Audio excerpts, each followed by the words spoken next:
Oh, there it is. Hey guys, what is up? This is the latest edition, the latest episode of the Movie Discussion Pocket Dimension, where time does not exist and the only thing that matters is film. I am Cole, and that is Jay, and we're back. I guess I don't want to say our regular scheduled programming because our schedule is never really a set thing. But obviously, last week's was a bit of an impromptu thing, doing the episode on Contagion because of current events.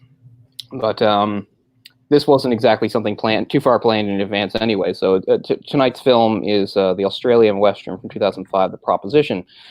And what had gotten me, it's one that I suggested and one that I knew that actually Jay hadn't seen it before we set this show. What had got me onto it was back when we did Once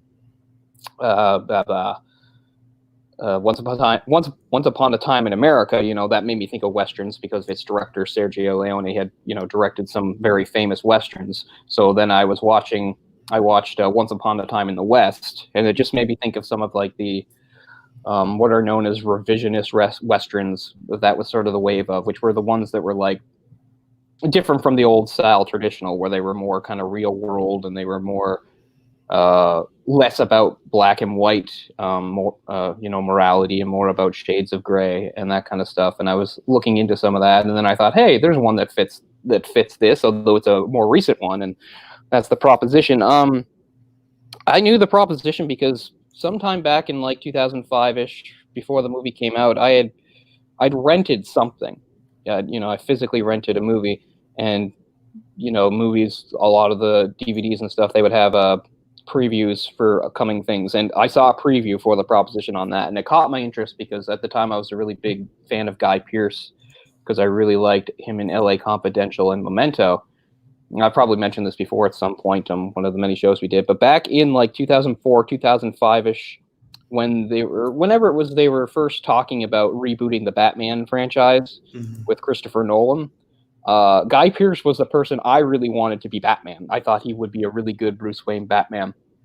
And then when he didn't get cast, I still held out hope he could maybe play a different character, because I think he's like fairly what's the word I'm looking for? Versatile. What's kind of funny is, I've probably said this too, but so obviously that Joker movie came out in September, and that had Joaquin Phoenix, and I hated it. We won't get into that, but I hate that movie. I can't stand it. Never understood why anybody likes it. I just think it's crap. But anyway, all those years ago, back around then, before Batman Begins came out, when I was, when we didn't know anything, they were still casting things. I thought of Joaquin Phoenix as perhaps a Harvey Dent. I kind of like that idea. So anyway, but yeah, Oscar winner. Yeah, Joaquin Phoenix. Good for him. Don't have anything against. Like I said, I actually like Joaquin Phoenix quite a bit. I mean, River, I think, was the true talent of the family, but River's gone. Don't usually whoever wins the Academy Award doesn't win the Oscar? Isn't that how that normally works? Oh, you mean the Golden Globe? Golden Globe, yeah. Yeah, a lot of the time when they win a Golden Globe, it usually means because we know you're not getting the Oscar. Right. That's how it seems to work. He got both of them. So yeah.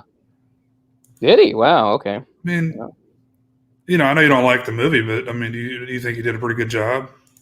I think he did a pretty good job based on what they wanted the character to be. Like, I don't think, he put a lot of effort into the performance. I'm not saying anything that. I just, I think it's completely flawed from the beginning. I don't like seeing the Joker. Okay, we're going to go down this road. I'll try to. We don't have to. I'm just saying, I don't like seeing the Joker watered down this way. Who I think of, one of the great villains, and the whole point of the Joker is that he's over the top, he's extravagant and crazy, is they've really neutered him. They've made him into a very pathetic, not menacing character, kind of pitiful, and I just really resent that. And there's other things, but I won't go into it. But I just mean, but as far as for what they were trying to do, yeah, I don't have any issue with him.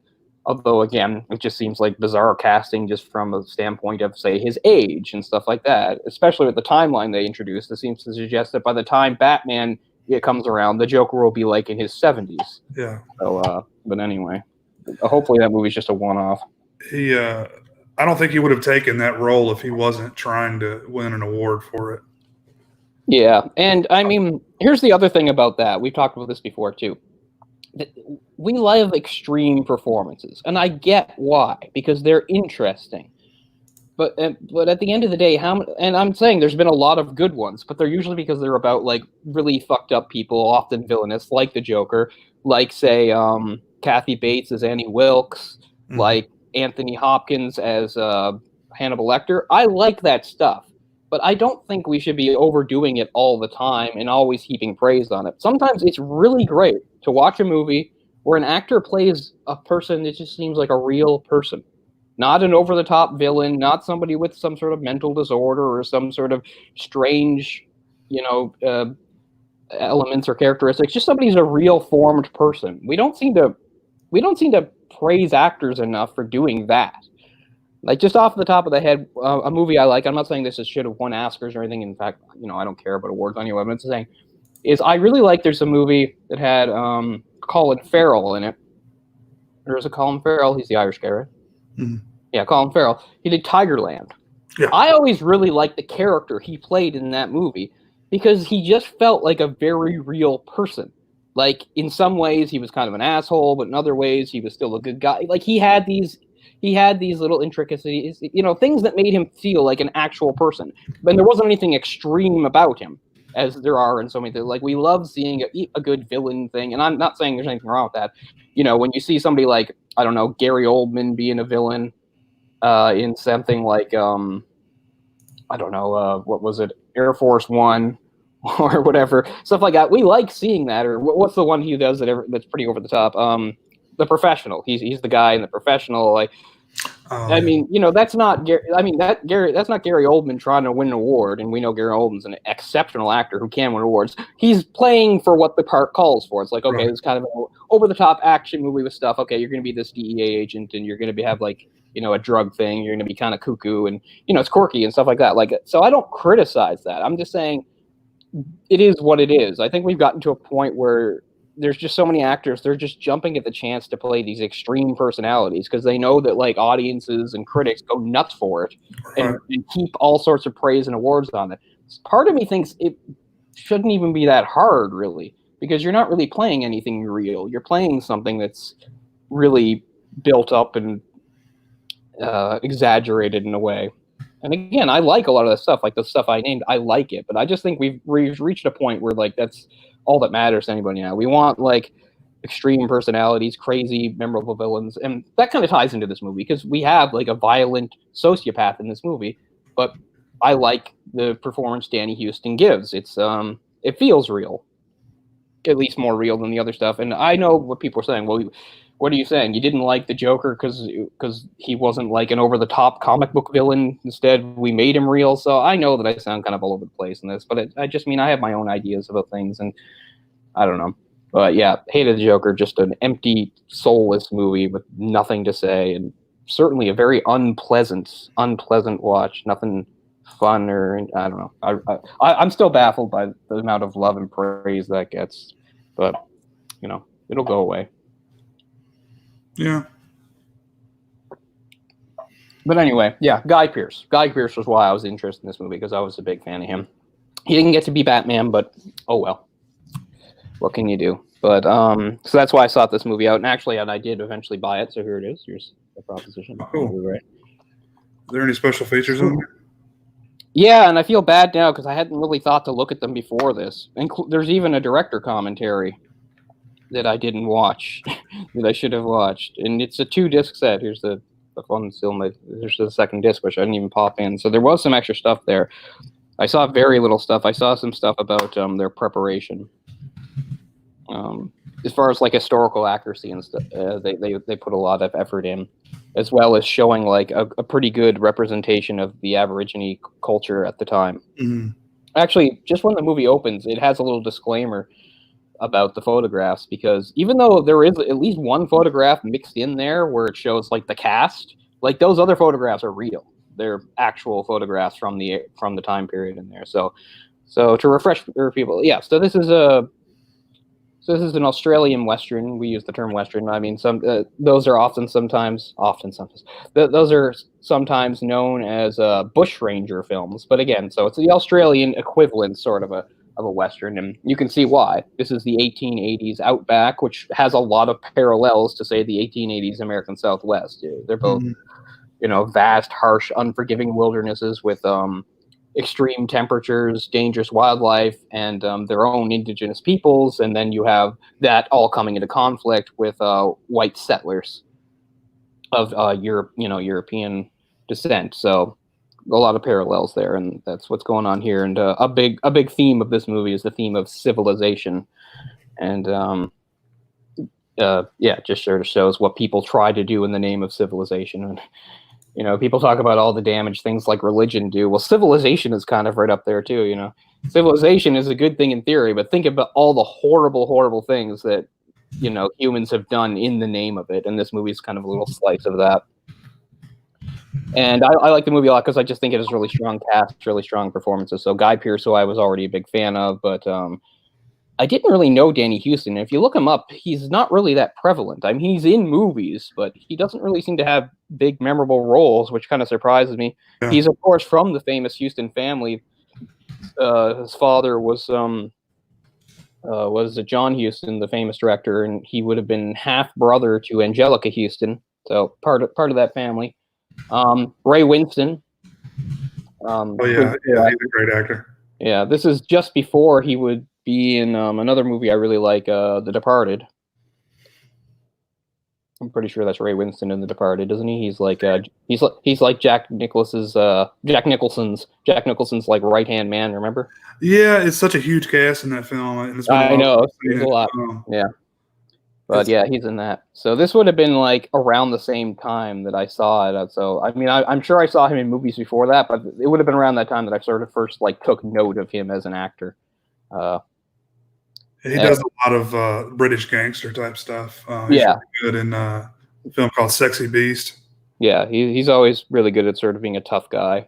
In this, he's actually law enforcement instead, because a lot of the times he is the bad guy or a criminal of some sort or gangster or whatever. In this, he is the law enforcement. He's Captain Stanley. He's sort of it's a fairly remote little town out in the outback, and it shows like how little he has to work with. He's sort of the highest authority, and it's made pretty clear that like it was not his idea to come to Australia. That he was stationed here, and he just he had to do it. And you see his main reason for wanting to civilize this place. I don't know Birth, but I've seen Edge of Darkness, which I did not like. Apparently, it's the most famous movie in Australian history. So. Really? This one? Yeah, I wasn't aware of that either. I mean, what about like the Mad Max movies? They're huge. Yeah. But anyway, I mean, I know that it got a ton of awards, at least within Australia, like Australian film and stuff, like about as far as accolades go. But who was the other actor I was trying to get? Oh, and of course, Emily Watson's in there, and and the late great John Hurt as an eccentric bounty hunter. I love John Hurt. Yeah, great cast in this. Yeah, very good cast. Which is, I think, really the main strength of the movie is like the cast, because they just really give very cool, authentic, memorable performances. Oh yeah, this person. That's interesting. Thanks for the information. Well, I will defer to you. You're actually Australian, so you know what you're talking about. So that's cool. I mean, it's I haven't seen a ton of Australian movies, but I've seen probably more than the average North American, and this probably is. I guess it is my favorite, unless you count, say, like Mad Max 2, or like the second Mad Max a lot, Road Warrior. The Ozploitation movies are really cool. I like a lot of those. Yeah, I've seen only a couple, but I'd like to see more. What's that one with Sam Neill? It's the one about like the couple and their baby gets killed and everybody turns on them and stuff. I can't remember, but it's a good one. It's got Sam Neill in there. Some other people. I haven't seen it in a long time. So obviously this movie's called The Proposition, not the Preposition, The Proposition. So I'll just very quickly give the setup, what The Proposition is for people not familiar. It's a pretty simple, straightforward. So Guy Pearce is an Irish criminal in Australia named Charlie Burns, and he was part of a gang called the Burns Gang that was led by his older brother Arthur and included his younger brother Mikey and some other people.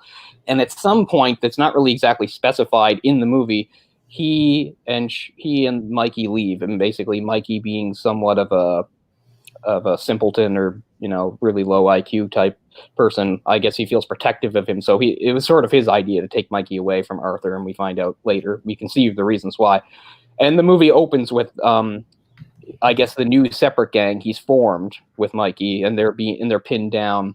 I guess it's like a whorehouse or something, because there's Chinese prostitutes there, and the other members get killed, but they are alive to surrender to the cops, and they're brought in, and they're brought before the captain, who played by Winston Stanley, and he gives him the proposition, which is pretty simple, which is because of a fairly recent crime involving a massacre of a family in the town where Stanley's stationed at, which was a family of at least 3 was killed, plus the wife was pregnant, so you could say 4, and she was raped and tortured and stuff before that. A horrible crime. So there's really a lot of pressure to bring Arthur in, because he was the mastermind of that, and his idea is, even though Charlie is not part of that gang anymore, he says, I know you care about Mikey, so it's Christmas in 9 days. I'll hang Mikey unless you go out. I'll give you a gun and I'll give you a horse. You find Arthur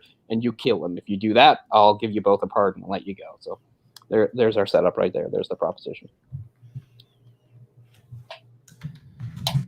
One thing is funny though. He says, I'll give you a horse and a gun. Now, and obviously he gives him some supplies, but the very first time it cuts to Charlie after he's like off by himself, or maybe not the first time, but we see him riding along, and at one point he's visiting the homestead where the massacre took place. But at one point, like soon after that, it shows him like drinking, obviously some sort of liquor or alcohol with the bottle. I was thinking, where did he get that? Do you think they would have provided him with that? They're going to send him out on this serious mission. It's like, okay, I know you're a criminal and I'm taking a gamble here, but I want you to kill your very dangerous criminal brother. Here's your supplies. And here's some booze too, because I figure you're going to need it. I don't know. I just wondered where he would have gotten alcohol. It seems silly to me that they would have provided him with some, but maybe they did, because maybe that's how they did things back then. Well, you're in the outback and it's 110 fucking degrees. How about some whiskey? That'll cool you down. I don't know. But I thought that was kind of funny. Oh, and of course, I guess I'm missing the obvious thing too. So this movie was written by musician Nick Cave, who's also a writer and has written some other screenplays and even written a few novels. But mostly I knew Nick Cave through his music. And the music is also provided by him and his band partner, Warren Ellis. And the music is very interesting for the movie, because it's very different from most Westerns. And it's very sparse, which I like. It's very sparse, simple music. A lot of it is often just violin. And of course, Cave's own weird, whispery type of lyrics that are very poetic. Cave always does a great job. Yeah. And I think it really helps. It fits the atmosphere of a man on a lone mission out in the outback, out in the bush, as they say. So that's another thing that gives the movie sort of a unique sort of style compared to even other Australian Westerns, really, is having that music. So while the setup is fairly straightforward, and the story is too, really what separates it, I guess, is it has its various themes, and also the fact that most of the characters have various sort of philosophical views that they expound on here and there. Particularly, most notably, our main villain Arthur, which is kind of interesting which I guess makes him a little different. And I'm not saying this doesn't exist in real life, but I was talking about the over-the-top villains like a Hannibal Lecter or something like that. But I mean, we all know that like in real life, for the most part, when you have somebody who's like a vicious killer, usually they're fairly dull and unimaginative. And anyway. Arthur's not that. Arthur's very introspective. He's a deep thinker. He obviously thinks of himself as fairly learned and fairly spiritual, I think, because that's what most of his dialogue is. And then, that's juxtaposed with the horrible things that he does. And that's the other thing. The easiest way to describe the movie is basically like a bunch of tonal dissonance, really, in that you'll have a scene that's very serene and maybe sad, and then it'll be a scene of very abrupt, shocking violence, and the movie just sort of switches between those as it goes, and that was very deliberately done, obviously. But it reminds you of some of the earlier revisionist westerns, particularly by director Sam Peckinpah, who was known for really upping the violence in a few of those movies, like The Wild Bunch. And this isn't a western. I know there's other westerns, but violence was always a theme of his movies because he did the original in 1971. What is it? Straw Dogs, and that movie. The whole theme of that really is violence and how we react to that. So this movie makes you think. I think a bit of Peckinpah's movies in that, because of its use of violence and what it's trying to say about it. Because I know I'm repeating myself again, but again, we have like, in the name of civilization, here's what people are trying to do, and it's it's very brutal and violent, and that brings in the racial side of it too, which again you can juxtapose or compare to any sort of American Western, because it's sort of the same thing. Once again, you've got European colonialism sort of at work here. And usually, how does that work? Well, it's not peaceful. It's usually a violent conflict with whoever lives in the area, and that's what it is. Like, they talk about the Aborigines, who they call blacks, and they often refer to them as rebel blacks. And by rebel, they just mean, well, they aren't letting us round them up or do what we want. So like, it's not so much law enforcement as they just go out and kill Aboriginals if they find them. And there's quite a bit of that movie. And there are a couple notable Aboriginal actors in the movie, including one who was in a fairly important movie from back in the day, one of the first Australian movies to really talk about it. And now, of course, I've lost where it was. It was a movie that came out in 1978. Oh, shit. I'll find it later. Is it Tom E. Lewis? That's the guy that played Toobab. Yes. So he was in a movie in 1978 called The Chant of Jimmy Blacksmith, which I think was one of the first movies to like really prominently feature Australian Aboriginal people. And that's pretty cool. So Toobab, by the way, is part of Arthur's new gang. He's that guy.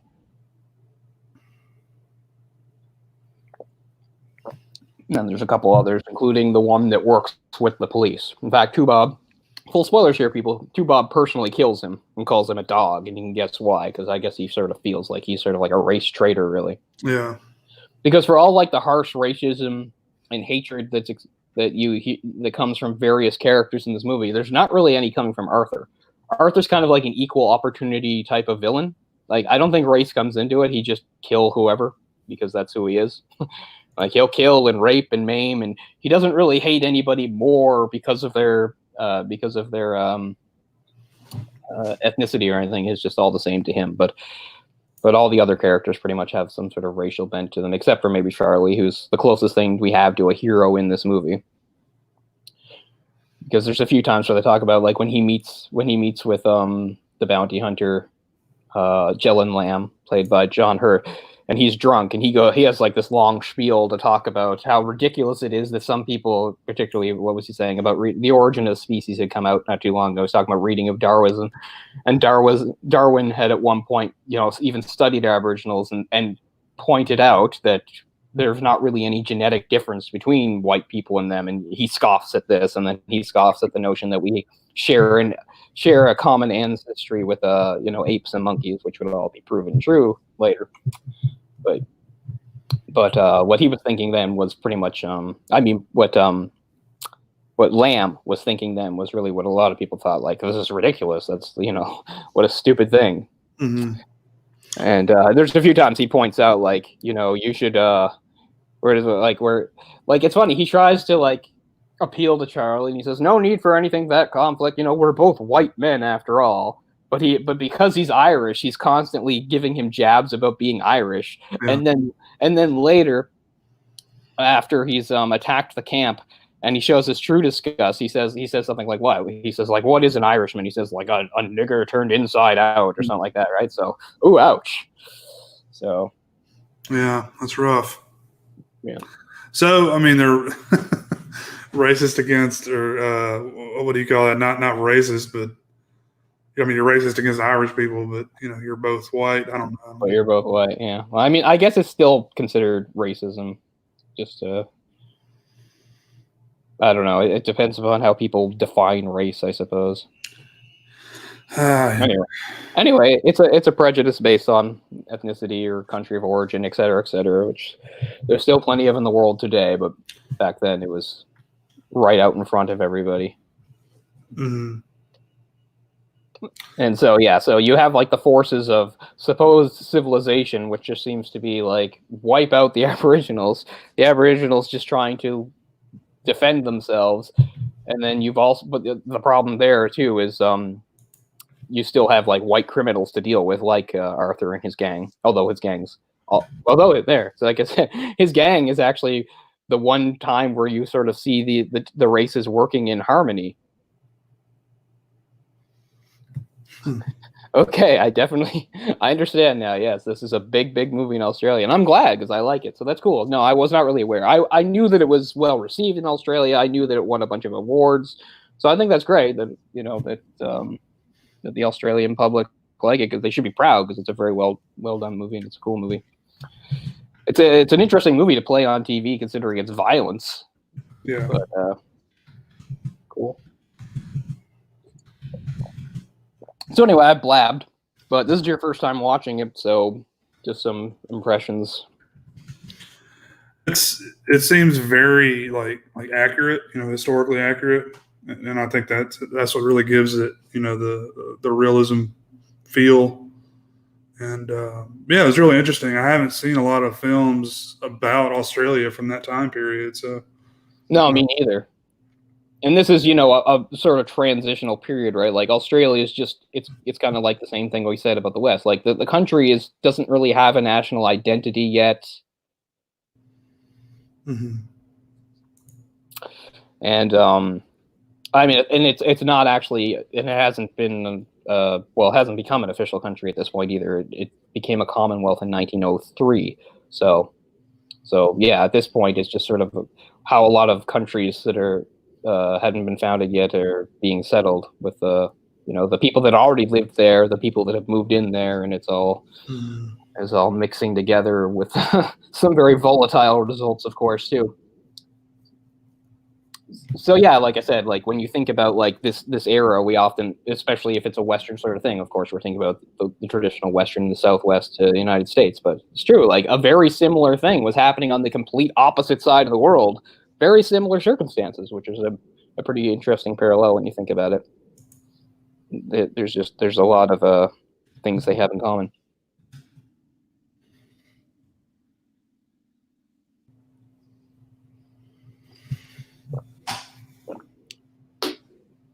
But yeah, they really went for historical accuracy, and they did a lot of research. There were a few of the actors were actually given specific books to read and look into things. Mm-hmm. Like I can't remember the name of the guy, but the guy that was the other Irish guy that was in the gang. Why can't I think of his name all of a sudden? It'll come to me. Samuel, the guy that played Samuel. They gave him a book, I think, about the My Lai massacre, which is a massacre during the Vietnam War. I think to give him an idea of what it's like to, be sadistic and attacking people, which he does quite well. Oh, here's an interesting note. So twice he sings a song, and of course, both times it's used as sort of like a juxtaposed with sort of horror, like the other one. He's actually doing it at the same time because the second time he's singing while he's attempting to rape Emily Watson's character. But the first time he sings it, he's at the camp. But we're shown it jumps back and forth between that and when when Mikey is being flogged. Anyway, that song, Peggy Gordon, that's actually a Canadian song. I was pretty sure it was, and I looked into it, and it is. It might even have its roots here in Nova Scotia where I live. Although when you say roots, the whole thing is it's obviously based on some Irish stuff. So, but the fully formed song actually was Canadian, although I'm sure it has its roots in other songs from probably Ireland, Scotland, that sort of area. But I recognized it the first time I heard it, and I forgot about it for years. But then I was like, oh yeah, that's right. And this time I looked into it. Yeah, it's a Canadian song. In fact, there was a fairly prominent folk singer in the 50s that did a recording, and that's how I knew it. That I'm not saying it's like super well known here or anything. It's just something I kind of remember from the back of my mind. I don't know. But anyway, I just thought that was kind of interesting. thrown in. But what was the other book? Oh yeah, and they had given like Ray Winston and Emily Watson some books and stuff about Victorian era England, because that's where these people would have come from. Because the whole point, again, a part of like civilizing, right, is how they're trying, within the harshness of the outback, they're trying to make like a little bit of Victorian England there. You see their house is very fancy and all that stuff, and of course then you get everything clashing at the end where it's, you know, it's not the Aboriginals messing it all up, it's Arthur's gang, and they come in and they obliterate the place.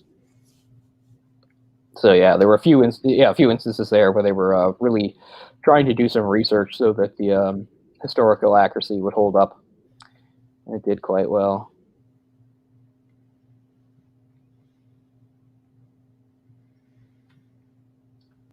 Lost my spot here.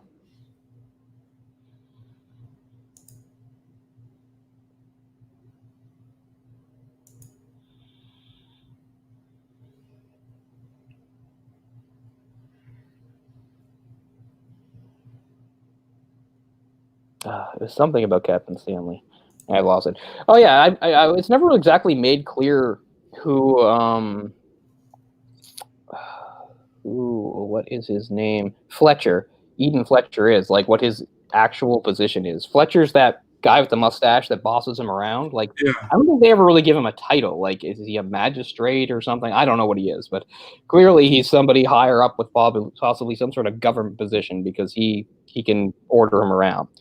That's the other thing. Like, so the movie is mostly about criminals, but we have our one sort of lawman, which is usually in any sort of traditional Western, but he's sort of inverted from most of them, because even though it's sort of the classic story of, you know, a good man, or, you know, a basically good man, but he's in a really terrible environment. You know, he's trying to do the right thing against all odds, and he has his own ideas. He says, I will civilize this world, and he's not a perfect hero. You know that he probably feels some some of the usual, what you'd expect, racist attitudes, but at the same time, he doesn't seem to really want to just obliterate them, and he's not into unnecessary violence and that sort of stuff. But anyway, the point is, he gets emasculated a couple times in the movie, and because he's not as harsh and brutal as his men, who obviously he couldn't pick, right? You get thrown out to this little outpost, you get to work with whatever you got, and he's got like a bunch of men that are no good for anything. They're just a bunch of bastards, is what they are, and they don't respect him.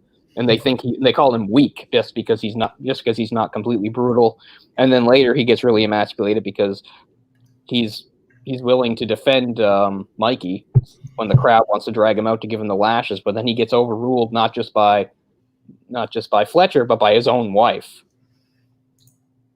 And while that scene is fairly predictable, it's still very effective in what it accomplishes. You know, everybody is bloodthirsty. Everybody wants justice or vengeance.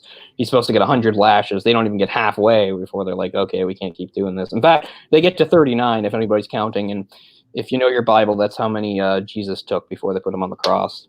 So that's 39, really? Mm-hmm. That was rough, man. That was yeah. rough. This whole idea of 100 lashes, I mean, that would kill anybody. You could take Hulk Hogan in like 1984 when he's on his like best steroids, and he would not survive 100 fucking lashes, let alone, you know, some skinny kid. And the 39 does kill him, just not right away. But yeah, it's really hard to watch, and it's the reaction you get. Like the crowd is really into it, and they're really calling for it. But as they get, you know, even the guy who's doing it, they're looking at Fletcher's like, what am I doing? Like he was at first he's screaming in pain and everything, but then he just passes out from it, and he might as well be whipping a corpse at this point. And he's like, keep going. Oh, there, the shot of Fletcher. There it is, when right after the flogging, when Stanley thrusts the bloody whip onto him and he gets blood on his face and stuff. It's a good moment. And then he fires him. It says right on the front, this land will be civilized.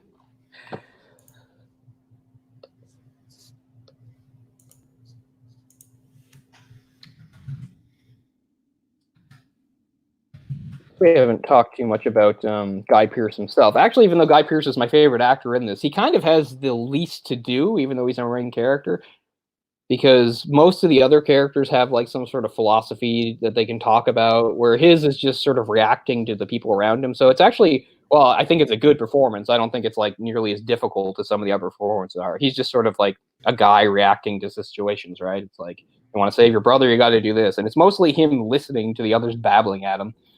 He has to listen to Stanley talk about his ideas of justice and civilization. Then he has to listen to the drunken rantings of John Hurt's character. And then, of course, he's listening to Arthur for the last third of the movie, where Arthur waxes poetical about all sorts of stuff.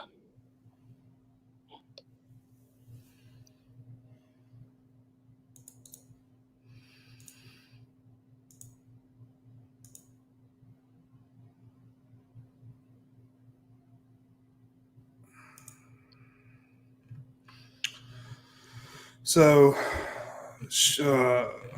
the wife of the shit, I'm forgetting the characters' names, but let's see what her name is. Oh, right. Stanley's wife, Martha. There it is, Martha. She's basically trying to make this like a safe place or like a nice place for them to live or something. So that's why he's going through all this trouble to well, yeah, you know, he sees her as sort of the proper English woman. She's very delicate, et cetera, et cetera. So he wants to make it like a place that is fit for her. Mm-hmm. He sees it, you know, this is such a savage, unforgiving place, and his wife is a delicate lady. So, yeah, that's really the impetus. Plus, this is also in the wake of that tragedy, right? Where a family that was obviously similar, because she says she was friends with the woman, you know, they were killed. Although, again, they weren't killed by, say, any of these Aborigines. They were killed by Arthur and his gang. But anyway, although you could point out that, yes, but the very fact that they're in this largely unsettled place is why, like, such criminals are allowed to roam around. I mean, there's criminals in London and stuff too at the time, but it's not the same, you know. This is a big, wide open place with very few people, and if you want to commit crimes, it's a lot easier to, because it's not like there's a massive organized police force to stop you. And of course, as we know, Australia have been, for the last 100 years, have been a colony where they dumped their criminals. So you have to think that some of these criminals had been deposited there and gotten out, or I don't know even exactly how it worked, because a lot of them, they weren't even deposited in prisons. They were just simply dumped in Australia. They were free. They were just in Australia now, because that was really all England thought of at the time. It's like, well, we have this big, huge place on the other side of the world we've been settling. We could put our criminals there. It's nice and far away from all our stuff here. I don't know. I know it's more complicated than that, but still, you do have to keep in mind that, yes, Australia had a lot of displaced criminals. And you could even think that by this time, maybe some of these people are like descendants of some of those criminals. I don't know. Who knows how this works? But I mean, as far as the Burns gangs go, you know, it's a family business one way or another, however they got into it. We don't know. It's not explained. But yeah, and like we said, towards the end, when the shots when they show, you know, him, when they show Stanley's wife and in his house and stuff, you know, they show how they tried to make it just like back home. It's like a little piece of Victorian London, with all their fine china sets and all their decorations, etc. And then, you know, it's Christmas, and it doesn't seem like Christmas. It's, you know, just another super hot day out on the thing. But she even has like some fake snow, and they get a tree. They're trying everything they can to make it like home. And he's dedicated to like preserving that for her. And of course, it winds up getting shattered. But that's his main motivation for sure.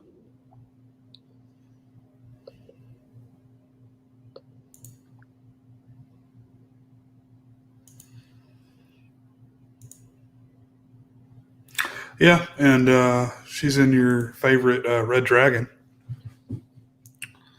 Oh yeah, that's right. She's the blind woman. Mm-hmm. Yeah, she's pretty cool in that too. I always remembered her as one of the better parts of Punch Drunk Love. I don't really care. Yeah, she's the main. Yeah, I hate the movie too, but you're right. She's like the main romantic lead or whatever, the one that Adam Sandler falls in love with. Speaking of Adam Sandler, so this is not related, but there was a thing on Twitter that a couple of us had replied to that retweeted. There was a thing that was like based on like your birthday. It was like how to make a movie.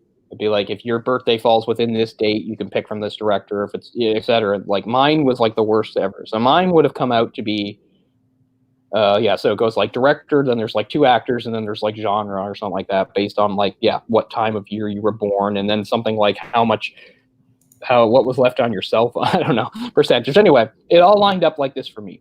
It lined up to be a romance directed by M. Night Shyamalan, starring Adam Sandler and Kevin James. That would have been my movie based on that algorithm. Oh, Kevin James was in that one too? Yep. Yeah, he was my second actor. I was like, Adam Sandler, oh great. And then it was Kevin James. And that makes sense because they're in lots of movies together anyway. But now they're in a romance directed by M. Night Shyamalan, according to this. So can you think of anything worse? Like, if you look at all the outcomes in that thing, if you're trying to make the worst possible movie, I think it would be the one that lines up with, like, my birthday. I don't know. Yeah, I was just thinking about that. Fucking Kevin James. Ugh. Is that the Chuck and Larry one? No, it's no. I mean, this isn't a real movie, right? This is like Oh, that's what you were saying. I got you. Yeah. It's the hypothetical thing, right? Like based on where your birthday falls and stuff like that. It was like you'll get this director, you'll get this actor, you'll get this genre and stuff. That's what mine lined up for. A romance directed by M. Night Shyamalan, starring Kevin James and Adam Sandler. That's because of my birth date and because of how much what the percentage on my phone was. It's at 67. So yeah, no, we just did that before we got on here, and that's what I was thinking about. I was like, wow, like if you were trying just to make the worst possible movie, you couldn't probably do better than what mine works out to be. So sad. And of course, back to this movie, the other thing that's obviously notable about it is because of where it has some really nice cinematography. Again, I don't really know if that really takes a lot of talent because they just have such a great place to work with, but there's a lot of really artistic, nice looking shots, sunsets and bright, starry skies and vast plains and silhouettes up against it and a lone rider riding across and people on cliffs and stuff. There's all sorts of beautiful shots. There's just so many really beautiful shots in the movie, which again is a nice sort of contrast to what's going on. So there's lots of movies that are like full of violence, but I guess what's different about this is like, again, we got scenes of violence, but we also got these scenes of like sort of serenity and sadness and longing. And I don't know, I really like that. There's not enough movies that really do that. There's so many movies where like they give us the violence, but that's really all there is to it. They don't really explore like the full impact of it that it has on people or how it affects them. I don't know. So I appreciate that about this movie too.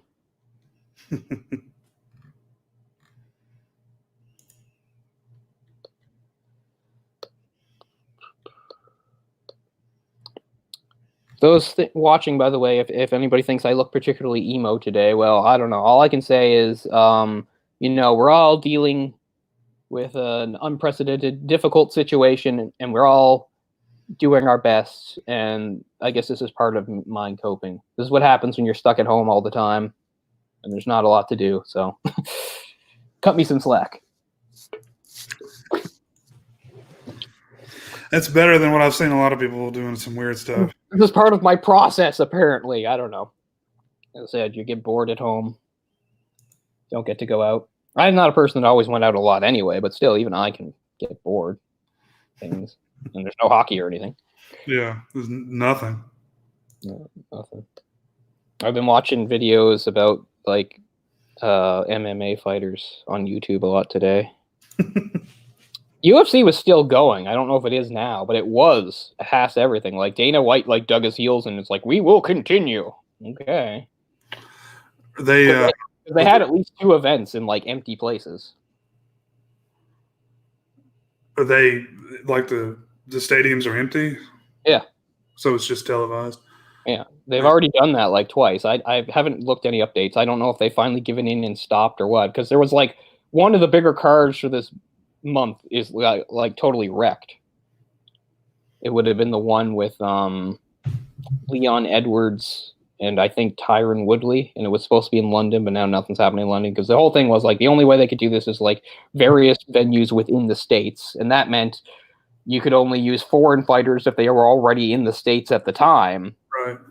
And of course, there were and you can't make fighters fight if they don't want to. But at the same time, a lot of fighters are up for it, right? Because they're like, we don't fight, we don't get paid. So anyway, I haven't looked into that to know if they've ground to a halt or not. But as of like a week or two ago, after everything else was canceled, UFC was still going, including other MMA, because Bellator suspended their operations, and so did LFA. Anyway, so that's another thing I spent like a lot of today and yesterday doing, was I was just watching videos on YouTube about, not about current stuff, just profiles about fighters and stuff like that. Was Tyron Woodley coming out of retirement? He's not retired. He just lost the title. Okay. I'm pretty sure it was Tyron Woodley supposed to fight Leon Edwards. I mean, he was the champ until he just lost to Karamu Usman, and he hasn't fought since. That's all. Okay. Because nobody gives a shit about welterweight now with Usman as the one boring champ got replaced by another boring champ. Like, yay! Oh man, he's worse. Though you say that Colby Covington fight was pretty good. Yeah. I just fully expect him. I hate Covington so much, but you have to give him credit that he's a very talented fighter. He might be the most high volume fighter I've ever seen in my life. He's like a Diaz, only like more so. Like, he just never stops. But he still got beaten. But he took a good beat. He took a pretty good beating in it. Mm-hmm. Like, as much as I hate the guy, and I think he sucks in a lot of ways, he doesn't suck as a fighter. And even it's one of the few times he got beaten fairly badly, but I still respect his performance because he just kept coming. But anyway, I mean, it's just an act, I think. I think so, because it's real. I mean, it's really over the top. You remember a couple of years ago, he was calling the people of Brazil animals and stuff. And, and he knows a lot of people hate the Trump stuff, right? So he brings up Trump every second he can. It's like, me and Trump are BFFs, and it's like, whatever. It's the Conor McGregor syndrome, Yeah. You play the villain card, and because I don't think Conor McGregor would have got a title shot as quick as he did. Oh no! Before his title shot, he beat Dennis Seaver. I mean, Dennis Seaver was a good fighter about 10 years before he fought McGregor. Oh yeah, I remember that. But that's who he beat, and then he got his title shot. I'm just thinking, really, at that point, was Dennis Seaver even top 10 in the division? If he was 10. He fell off. I don't, yeah. Dennis Silver is still fighting, though. He's actually the last person to beat Penn. Remember how Penn's been on an 8-year, 7-fight losing streak? And, he was going to fight again, too. Remember, it got canceled because, they just had to let him go because he was getting, in drunken brawls at, strip clubs and stuff. But the last actual fight he had was with Seaver. And people thought, well, Seaver's pretty old and over the hill, too. And then Seaver beat the hell out of him just like everybody else. It's like a joke at this point. It's like every other day he was getting in, bar fights and getting beat in bar fights, which is kind of bad for a professional fighter.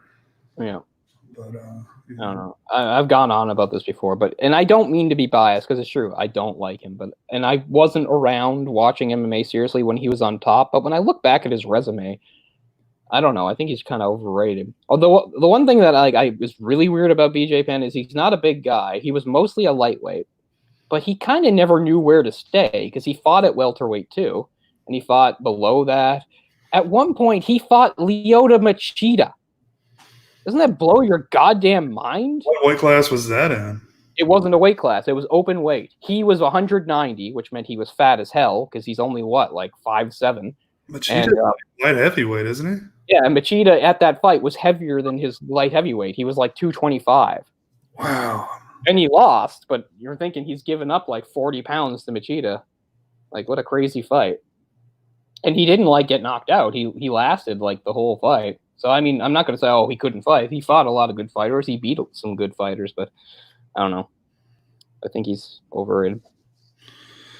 I mean, yeah, jumping around weight classes is probably not the smartest thing to do if you want to get a title shot. Yeah. Well, at one point he was the lightweight champion, and he left the UFC because he said there wasn't enough competition. That, he might have been one of the first fighters to use the phrase "cleaned out the division." He said he cleaned out the division. So actually, that's why he took a brief hiatus and actually left UFC. He couldn't come to terms with a new deal with them. He's like, there's no competition here anyway, or something. This was back when he was at the height of his, fame. But I mean, people want to call him the best lightweight of all time. Okay, then how come he got beaten three times by Frankie Edgar? So you're saying Frankie Edgar's not the best lightweight of all time just because he never held the title? I think Frankie Edgar could beat him now with one hand behind his back. God, yes. Because he's in great shape still. Oh, yeah. I forget that last fight he had, but he looked really good. Yeah, it was a really good fight. Yeah. So I'm just thinking, people are like, Frankie Edgar can't be the best lightweight. He never even held the title. I'm thinking, well, think about a guy that held the title a couple times. Frankie Edgar beat him 3 friggin' times. So it doesn't always have to come down to title. Fights are weird, right? Because of how matchups go and ages and stuff. Because most of the arguments you can make are just like completely hypothetical. It would, like, for instance, it's not going to happen. Let's say George St. Pierre came out of retirement to fight the Russian Nurmagomedov, Khabib, or whatever, right? Everybody think that would be an amazing fight. But let's say, like, Khabib won. Like, what would it prove? That he's better than, like, George St. Pierre now? The fight everybody would have loved to see would be, like, prime Khabib versus prime George. But, impossible. So George is a lot bigger than that guy, though, isn't he? Because George fights welterweight usually. Yeah. And I think the last time he fought was actually whatever the one above that is. Middleweight, yeah. And he won. And I really thought he was going to lose. And I was wrong. He won. I mean, if I was putting money on it, I would have said he was going to lose, but nope. Yeah. And then he retired for good, and I know it's for good this time. I mean, it was a gamble, but it was great. Like, he already had this amazing legacy. Then he comes back and adds, like, another awesome notch to it. And people can say, well, it was only Bisping. He couldn't have beaten blah, blah, blah. I was like, yeah, well, I don't know. Bisping knocked out Rockhold, so there you go. Bisping was the best he's been in his entire career when he fought George. I know. He'd, like, KO'd Rockhold. I mean, like, nothing, man. It was... Yeah. It was on such a tear that's why I was thinking George is going to lose because, who knows? These guys come out of retirement. You don't know if they've been keeping up with training and stuff, So I mean, I know George was big as a welterweight, but I still thought he was too small. I mean, he's 5'10". That's not very big for a middleweight. He's a really broad guy, though, like really broad shoulders. Yeah. Like big frame. I don't know what you call that. Big boned. Yeah, I suppose. But anyway, yeah, so I've been... That's cool. Reading and watching stuff about MMA the last little while because, as I said, we've all got different things to do to keep ourselves occupied. I've been on a Britpop thing, getting into Britpop. I've been watching a lot of the One Championship. I've really gotten into that. That's good stuff. I just wish it wasn't such a time because it's like 5 o'clock in the morning my time when the fight starts. What site do you use to watch that? It's free. You can watch it on their app. Okay, there's an app. Okay, I'll definitely do that then. That's the only place I know to watch it, though. I wish I could watch it on the big screen somehow. Yeah. Watch it on my phone. I've seen a bit of it. They have some really good champions, including arguably the best woman fighter. Best woman fighter is probably in that, not at UFC. She just won the other day against the undefeated girl. I forget her name, but yeah, she's great. Yeah. Tag, I think was the girl that she fought. She has a kind of a bizarre name. Yeah. I was looking up. So Frankie Edgar is only 5'6". Yeah, I know. That's the other thing that I really respected him because he was small for even being a lightweight. Even a lightweight 5'6" is pretty small. It is. Like, I'm bigger than a 5'6" guy, and I'm not big. Conor McGregor was fighting lightweight at first, right? And then he's like 5'9" or something. No, he was featherweight first. Featherweight, that's right. That's what really annoyed me. He was taller and had a better reach than everybody he fought. He just knew how to cut weight really well because he was a massive featherweight. I know, but it worked out perfectly. It was definitely his plan. He beat all the featherweights, got the title, then did the logical thing, moved up to lightweight, got the title there. Now it doesn't matter how much he loses or what he does. That was a fluke. Even though I think most of his wins were against undersized or like he said, when he fought Seaver, he towered over Seaver. Seaver couldn't get anywhere near him. I don't. I mean, I think that's a young man's thing. I want to see him cut weight to get down to featherweight again. He never will. And here's the other thing that I've said about it before, or what was it? Shit, I lost it. It was something. Okay, it was about weight. Let's see here. Damn, I lost it. There was some point I was going to make about McGregor. It went right out of my head. Who's the current? Here it is. Okay, so remember how he moved up, or no, before he moved up, when the whole thing was to get the. So yeah, he runs roughshod through featherweight. Aldo is the champ, right? And it's all about getting a matchup with Aldo. Huge buildup for months. Then Aldo has to pull out because of injury. So he fights Chad Mendes, right? Mendes, I forgot. On short notice. Chad Mendes is 5'6". Chad Mendes is small. Chad Mendes ragdolled him for 2 rounds, but then in the second round when he had him down, he couldn't keep him down. McGregor got up and then teed off on him, put him out. Like, that's always the big what if to me, is like, what if, perhaps Mendes had a full camp or something, maybe, and he beat him. Like nobody be talking about McGregor anymore. Can you imagine like that diverging path if he just lost to Mendes there? It's like, it's all built up. He's going to fight Aldo. Oh, Aldo can't fight. Here's Mendes, who even McGregor always pointed out how small he was. He called him mini Mendes. Like, McGregor is 5'9", which is not small, but in the world of tough guys, it's kind of small. So he kind of has a small man's complex. So all he ever does is talk about how he's bigger than guys. And whenever you see like pictures of him on Instagram and stuff, he takes it at angles. So he tries to make himself look like he's like 6'5" or stuff. I'm like, come on, dude. Yeah, I guess he's still got like short man syndrome, even though he was one of the taller guys in the division at the time. Exactly. And yeah, I think he's got short man syndrome, even though 5'9" is not really that short. But in the world of like, tough guys, like it's fairly small. So I think he always felt the compensation. Anyway, that's what's great, is I haven't heard anything about McGregor in like 2 years. It's awesome. He's still ranked 3rd. No, I'm sorry, 4th. Khabib's the champion. He's the 3rd. In lightweight? Dude, I think all these guys could give him a run for his money. Like, was it Gaethje? Gaethje, yeah, Justin Gaethje. Gaethje would KO him for sure. He's a badass. I mean, I think Dustin Poirier looks the best I've ever seen right now. Ferguson would turn him into hamburger. Ferguson's a badass, and he's crazy, so shit. Yeah, Ferguson's, yeah. He's got crazy eyes. He is crazy. Because I think even if a fighter really managed to hurt Ferguson, I don't even think Ferguson's body would like recognize that. I feel like if like he snapped his leg, he would still keep going. It's kind of Ferguson just seems to have like that amount of crazy in him. Like, nobody can hurt him anyway, but even if somebody did hurt him, I don't think it would really register. I think we all want to see Khabib versus Ferguson, right? Yeah, right. And now, once again, because of the situation we're in now, it's not going to happen anytime soon.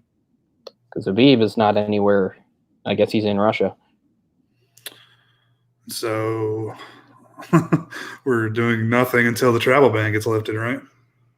I don't know. Like I said, I have not actually checked, but as of like at least a week or 2 ago, UFC was still operating, although it had to like change things and move things around. They were still putting on cards.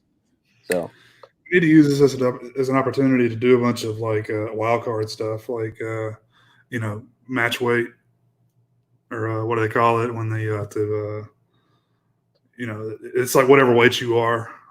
Catch weight. Yeah. Do some stuff like that. Yeah, that's when it's like in between the weight classes. Yeah. Let's do like, Usman versus George. Just some crazy shit. Yeah, George is done. Yeah, you don't think he'll come back, do you? No, and I wouldn't want him to. What he did was perfect. Yeah, I feel like he retired too early, honestly. But, it is what it is. You don't want to tarnish your legacy, but yeah, I mean, he went out on top, and in a way, he fixed it by doing that comeback, right? Because the fight with a lot of people thought he lost that fight. That last time he defended the welterweight thing against Beardo, that guy. Anyway, a lot of people thought he lost that fight, and he said to everybody, like, he didn't think he lost. He said, that was the hardest fight of my career. I'm going to step away for a while. He didn't say he was going to retire. He just said he was going to step away, and then he was gone for almost 4 whole years. Then he comes back, and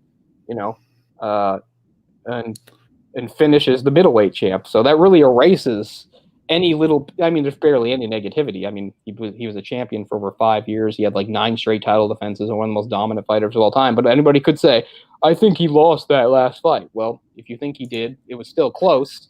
And then he kind of fixed it by going up to middleweight 4 years later and winning there. So. Was it Johnny Hendricks? Is that who? Yeah, Johnny Hendricks, that's who it was. And Johnny Hendricks, right afterwards, was proven to be like, it's pretty clear that he was probably on steroids when he had that fight against George because he's fallen. Well, I mean, look at his record after that. Oh, I know. Well, I don't know that he won any fights after that because I think Wonder Boy's beat down of him is like one of the best things I've ever seen. He finishes him off with 2 straight spinning heel kicks or spinning hook kicks or whatever. I love those. They're great. He's another guy that probably needs to drop down a weight class if he's even still signed to the organization because Thompson? He's so short. No, Hendricks.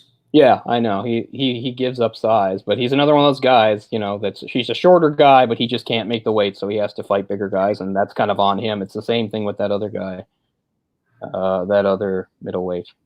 Anyway, that's enough fighter talk, I think. He fights like big country. Like he just like ducks his head and swings for the fences, and he got such a big right hand. If he connects, you're going down. Well, that's how it works with heavyweights, right? Like whenever we look at like the least athletic fighters are always the heavyweights.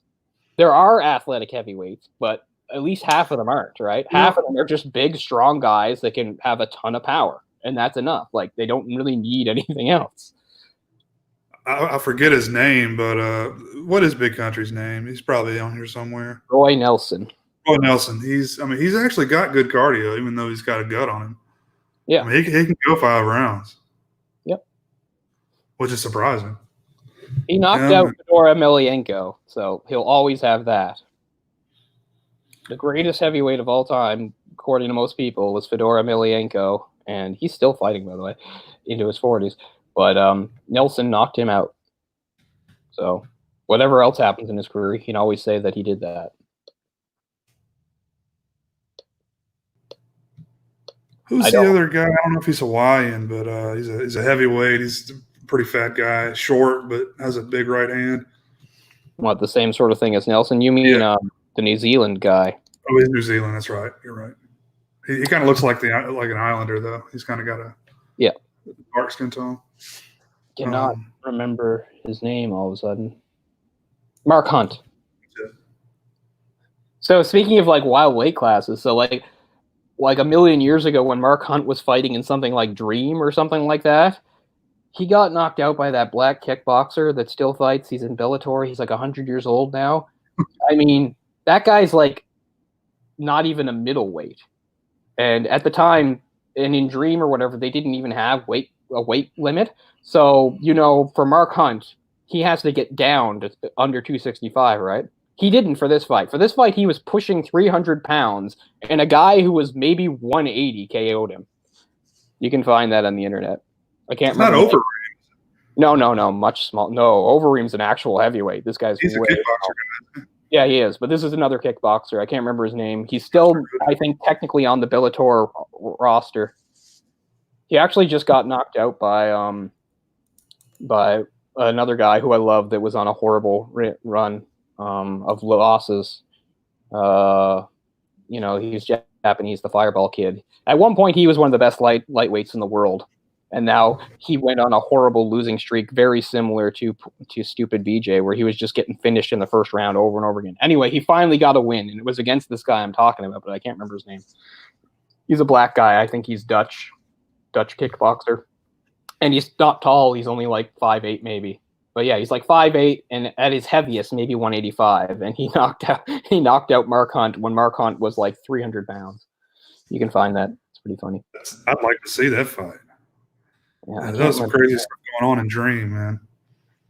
I think it was Dream. It was one of those types of promotions, right? I want to say Dream. I'll look into it. What's that? Oh. Ramon Deckers? No.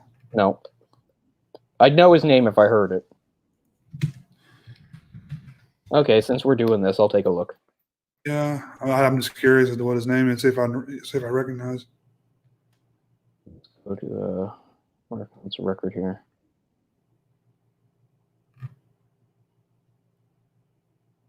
Oh well. I don't know why so many good kickboxers come out of Amsterdam. They have their own like system, like style of kickboxing, Mm-hmm. which is pretty cool.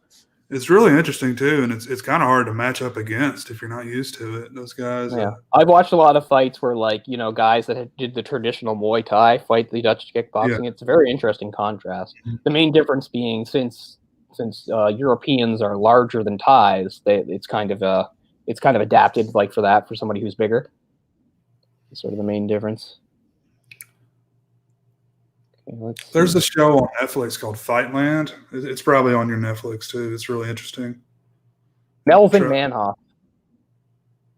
Oh, okay. And he did do a dream fight where he lost to Regard Mousasi after that, but it was in Dynamite.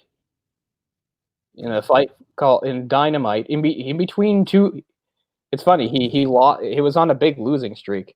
He lost to Josh Barnett at Pride, lost to Fedor at Pride, lost to Overeem in Dream, and then probably the big low was losing to Manhoff by getting KO'd. This is Hunt I'm talking about. Right.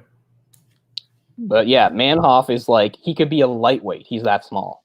Like, he could easily cut to lightweight. And he knocked out like this massive guy. And it was like one punch too. It wasn't just like a bunch of punches. But Mark Hunt's like, a lot of people really like him. He's on another losing streak. He should probably end his career. Well, you get knocked out so many times, you get to where it doesn't take much, right? He's on another 3-fight losing streak. Anyway, but he's a really cool guy, and he's really loved. Speaking of Australians, he's loved in Australia. So there's a little bit of a tie in there. Like, they love him.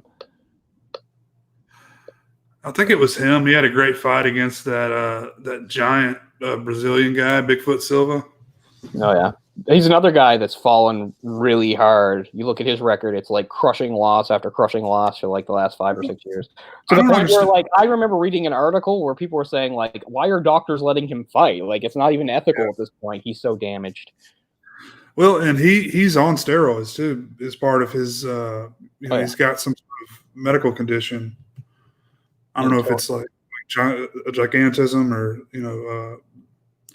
I think the pituitary gland thing makes you keep growing. Yeah. He's on like anabolic steroids for that, which I don't see how that's fair, but that dude was a beast at one time. Oh, he lost to Minakov. There's one of the best fighters I never got to see fight, Minakov. He was the Bellator heavyweight champ when I started watching, but then he like went back to Russia because he had some sort of contract dispute and just started beating up a bunch of no-names in Russia.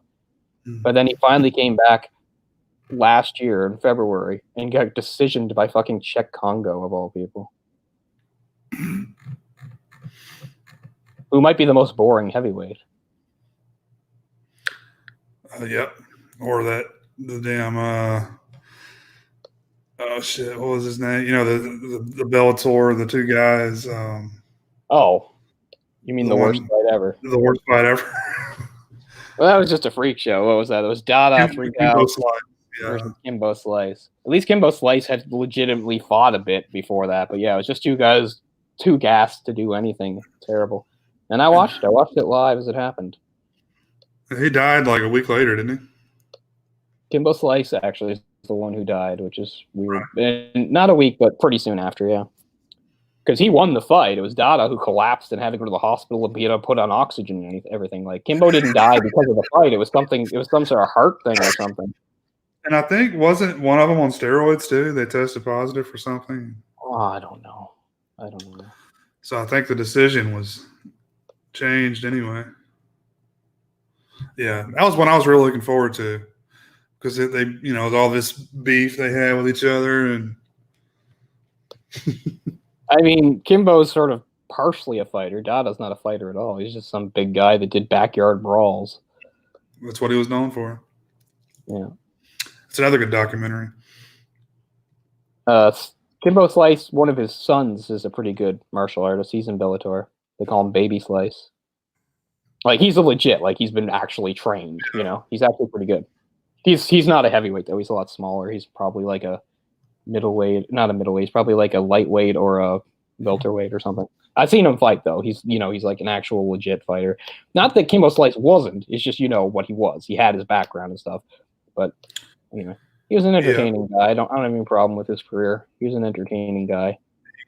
It was a TKO win for Slice, overturned after he tested positive for nandrolone, whatever. Yeah. It was already the worst fight ever, the biggest joke ever, and then you throw that on top of it. Like, holy shit. I mean, you could have just knocked that over with a feather at the end of it.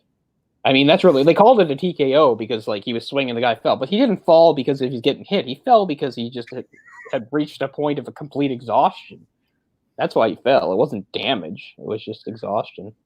Round 3 at 132. I know. I can't believe it made it that far. Like, it was just them going. The ref yelled at them to be active. Well, that's one thing I hate about boxing because that's one like it's it goes so many rounds. You got two heavyweight guys. They hug on each other. Too much. It's a bunch of hugging. It's like a couple punches, then it's a hug. He comes in, separates them. Couple punches, then they hug, separates them. Like, no, I've never been into boxing. I respect boxing. I understand, but I've never. It's just not like Rocky. If boxing was like Rocky, I'd watch it, but it's not. It's not the heavyweight guys. I mean the smaller guys. They've got good cardio, and they don't have to do that crap. But I don't know. It's not entertaining to me to watch that for. I mean, 15 rounds. Yeah. That's why, like, I eventually came around to MMA because years ago when it was starting to get popular, I didn't watch it and I didn't like it because I thought it was too brutal. Now, I still think MMA can be brutal in some ways, but I've learned over time that in some ways boxing is a lot worse because boxing can put you in a lot of, like, more risk because as long as the ref is doing his job in MMA, if you get knocked out or whatever, the ref is on top of it to make sure you don't take unnecessary damage. Whereas in boxing, they'll give you like standing counts and stuff, and you can really subject yourself to a long, prolonged battering that is actually way worse for your brain and stuff over time. You get these guys going down and getting up and going down and getting up, like whereas in MMA, if you're not in a position to defend yourself, then the fight is called. But in boxing, you're completely defenseless while they do this count, and then they're like, okay, can you fight? And you go, and then you go forward, and and some guys are like tough enough to, not even get knocked out, make it through the whole round, but they've actually taken way more damage than like maybe an MMA fighter where it's like, oh, what a brutal KO. Well, maybe, but it was quick and it's over. Whereas in boxing, it can go on and on, so that was one of the things. Well, it's just constant hits to the face, Yeah. But that's one of the things that turned me around in MMA when I started to get a little more educated. Like, because yes, you'll still every once in a while see something where you're like, as I said many times, like it never seems right to me to attack somebody when they're down.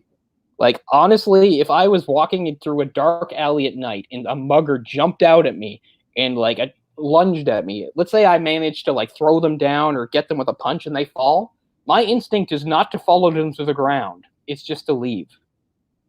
Like, this is a person that is actually trying to do me real physical harm, but if I knock them down, I think that's that. I wouldn't think follow and ground and pound. It's not in me. It's not in me to do that. Well, I think most of the time the refs do a pretty good job at stopping it before anybody gets seriously damaged. But yeah, I was attracted to the brutality. Honestly, that's yeah, I know. I mean, for a lot of people, they were, especially when it first started. Right? It's like no rules, anything goes. That was the whole, the thing that made it special was, it's not even legal in America anymore. We've got to do it, overseas. And I feel bad that I missed the early days because, I mean, I get that MMA has evolved and that's great, but it's become homogenized. Like everybody has the same skill sets and everything. It used to be like different skills and backgrounds against each other. Now everybody has the same background. It's like a lot of these guys, they don't even train traditional martial arts. They simply train MMA because that's their such thing, You're doing Muay Thai, you're doing jiu-jitsu, you're doing kickboxing, taekwondo, you're doing it all. But you're only doing parts of any of it. Like, there's all sorts of stuff in taekwondo that is not practical in MMA in like 99% of the time, right? So an MMA gym will not teach it. Taekwondo has all sorts of crazy like spinning kicks and stuff that are really cool, but they're not practical, so they wouldn't be thrown into it. So you just wouldn't learn it. You really for MMA you don't even need any sort of spinning kick. That's anymore. Like there's all sorts of fighters that don't use them. My favorite fighters do, but I just mean the kicks that you use are like low kick, body kick, head kick. I mean, okay. That's what it is. Low kick, body kick, head kick. Yeah. When I was watching, you still had guys wearing shoes sometimes, which is just unheard of now. You're taking two of your weapons, you know? Yeah. Well, I mean, at least, that I'm glad that did change. You know, it didn't make sense for some guys to be like in shoes and some guys to be in gis and some guys just to be in, you know, I do agree with them all just wearing like normal shorts. That makes sense. And bare feet, for God's sakes. Mm-hmm. Yeah, the other thing, the guys that wore shoes weren't people that kicked. They wore like wrestling shoes, right? Like a guy like Don Fry or whatever his name is. Anyway, we've really got out of hand here. I've gotten us way off talking about UFC and stuff. I guess it's just because it's one of the only sports that's still possibly going at this point in a world where sports have mostly stopped. Although, again, I'm not really sure what the status of UFC is right now. I haven't looked into it in the last few days. But at the time, it was like, we're going to keep going, even though we'll have to rearrange a bunch of cards and stuff. Anyway, the director of this film hasn't really done very much of note. I don't really know how he wound up with it. His name's Hillcoat? Odd name. Just taking a look here to see if I've even seen anything else he's done. His name is John Hillcoat, but I never really think of it as his movie. I just think about much of it being Nick Cave, because Nick Cave wrote it and did the music for it. But what did John Hillcoat direct? I know he's done stuff. Let's see. We did The Road. Oh, we did Lawless, too. Lawless is good. Yeah, I always meant to watch Lawless. And also, with The Road, I think Cave was part of that, too. He was part of both of those, The Road and Lawless, I think. I think he scored both those films. Yeah, he scored them. Because I know The Road was based on a novel, so he didn't read it. He may have written a screenplay for Lawless as well. 999 is pretty good. From what I've heard. Or no, it's not. Wait a second. What is it? Okay, no, I haven't seen 999. There's one that had like Ben Affleck that really sucks, but this isn't Ben Affleck. This is Casey Affleck. So yeah, I've heard 999 is good. I haven't seen it yet. That's what it is. I almost mixed it up with some shitty movie that Ben Affleck did a little while ago, but it's not Ben Affleck. It's Casey Affleck. But anyway, 999 is the last thing that I think he directed. Oh no, he directed something called Corazon, but I don't know what that is. It came out in 2018. I haven't seen 999. I think it's good. I can't remember. But oh, John Hillcoat is Australian-Canadian. He was born in Australia, but raised in Ontario. Huh, okay. Kind of interesting.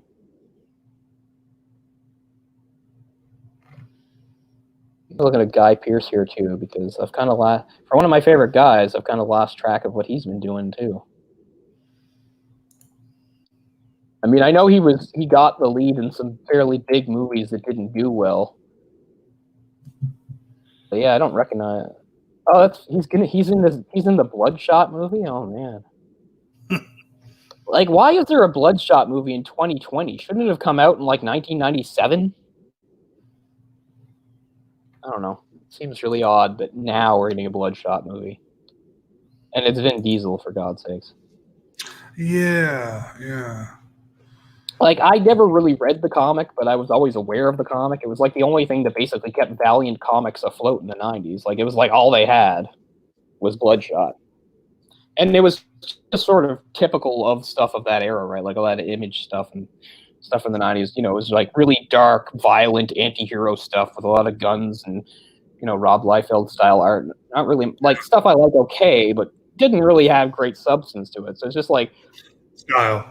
Why is it a movie? Why is it a movie now, for God's sakes? Like, I have to think that somebody really, really wanted it to happen. Probably Vin Diesel. I don't even remember that character. I remember Valiant Comics, but Bloodshot was maybe it wasn't their flagship, but it was one of their big ones. Oh, no, I remember. Like he was in Alien Covenant, and I was really sad because, like, I wanted Alien Covenant to be good, and I like Guy Pearce, and the movie just sucks. And it's not Guy Pearce's fault, but it just really upset me on both fronts because I was like, I don't want to see Guy Pearce in a bad movie, and I don't want another bad Alien movie, but got both. That made me sad. But yeah, I don't really know anything. I don't know if Domino's any good or not. Domino. I thought that was Tony Scott.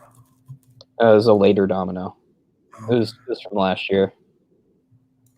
It's got Nikolai Coster-Waldau, or whatever his name is. The guy from Game of Thrones. Oh yeah, he's good. So yeah, Bloodshot's the thing he's in now. But yeah, so I don't know. Guy Pearce, he's not that old. I mean, he's getting up there, but he's another guy that ages pretty well.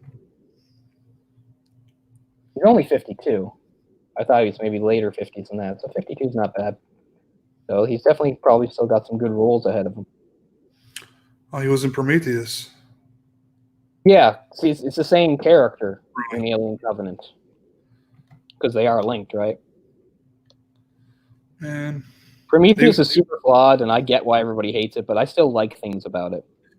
I like Prometheus, okay. I do not like Alien Covenant. No, I have nothing good to say about Alien Covenant. I had so much venom towards that movie. I need to watch it again because I hated it so much when it first came out.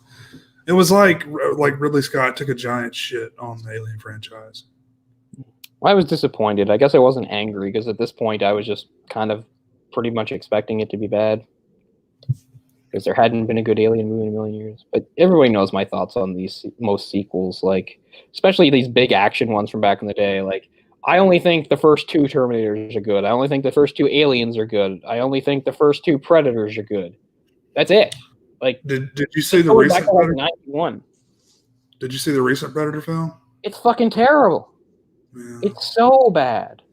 It actually has a sort of a neat premise, and it's terrible. Like, I saw like with Ryan, and it's the potential is there, though. Because and it felt so goofy. Like, even though it wasn't, what's his name? The big action director everybody hates.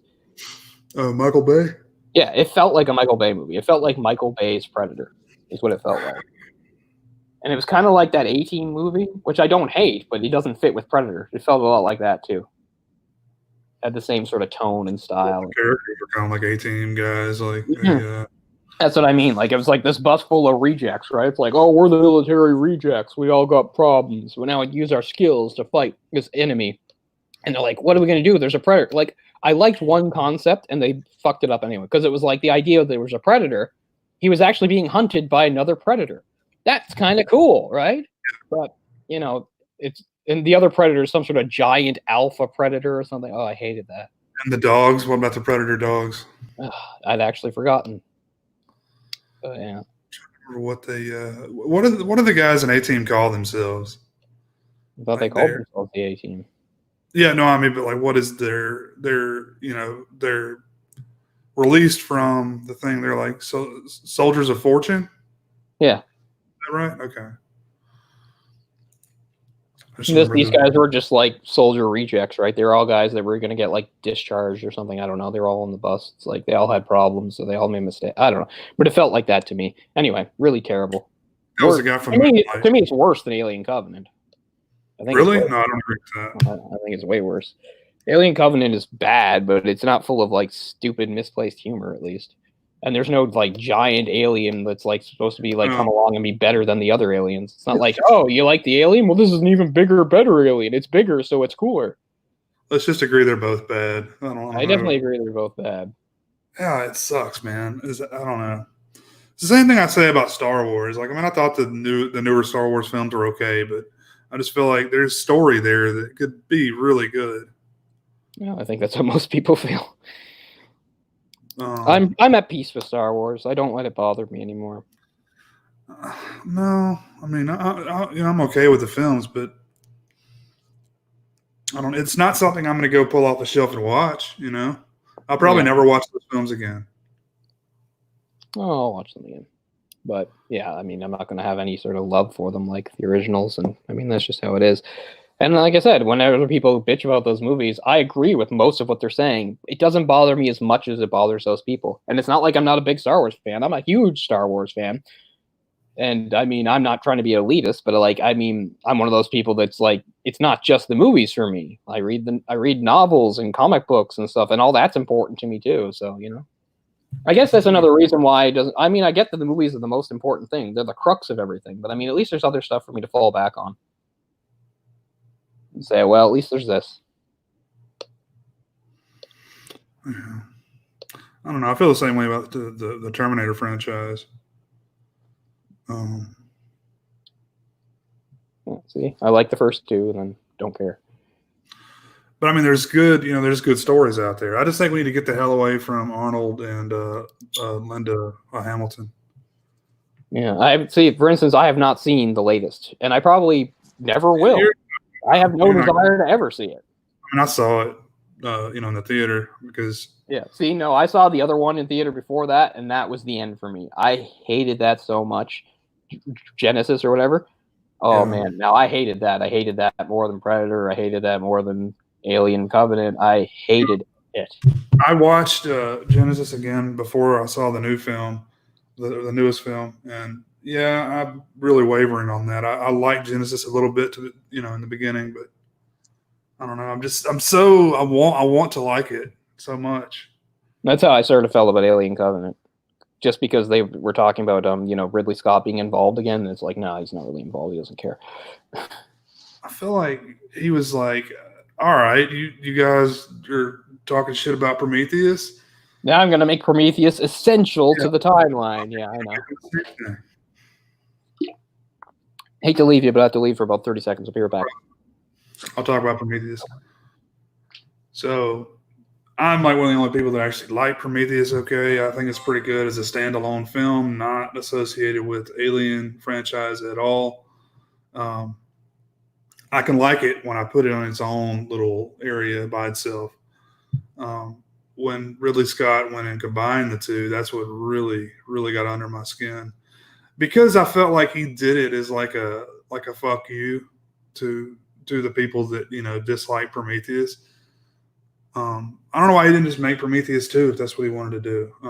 But I really hated the end result. But I do need to go back and watch that again because, man, I saw that with a good friend of mine who's also a big fan of the Alien franchise, and we were both just so more than 30 seconds. Sorry.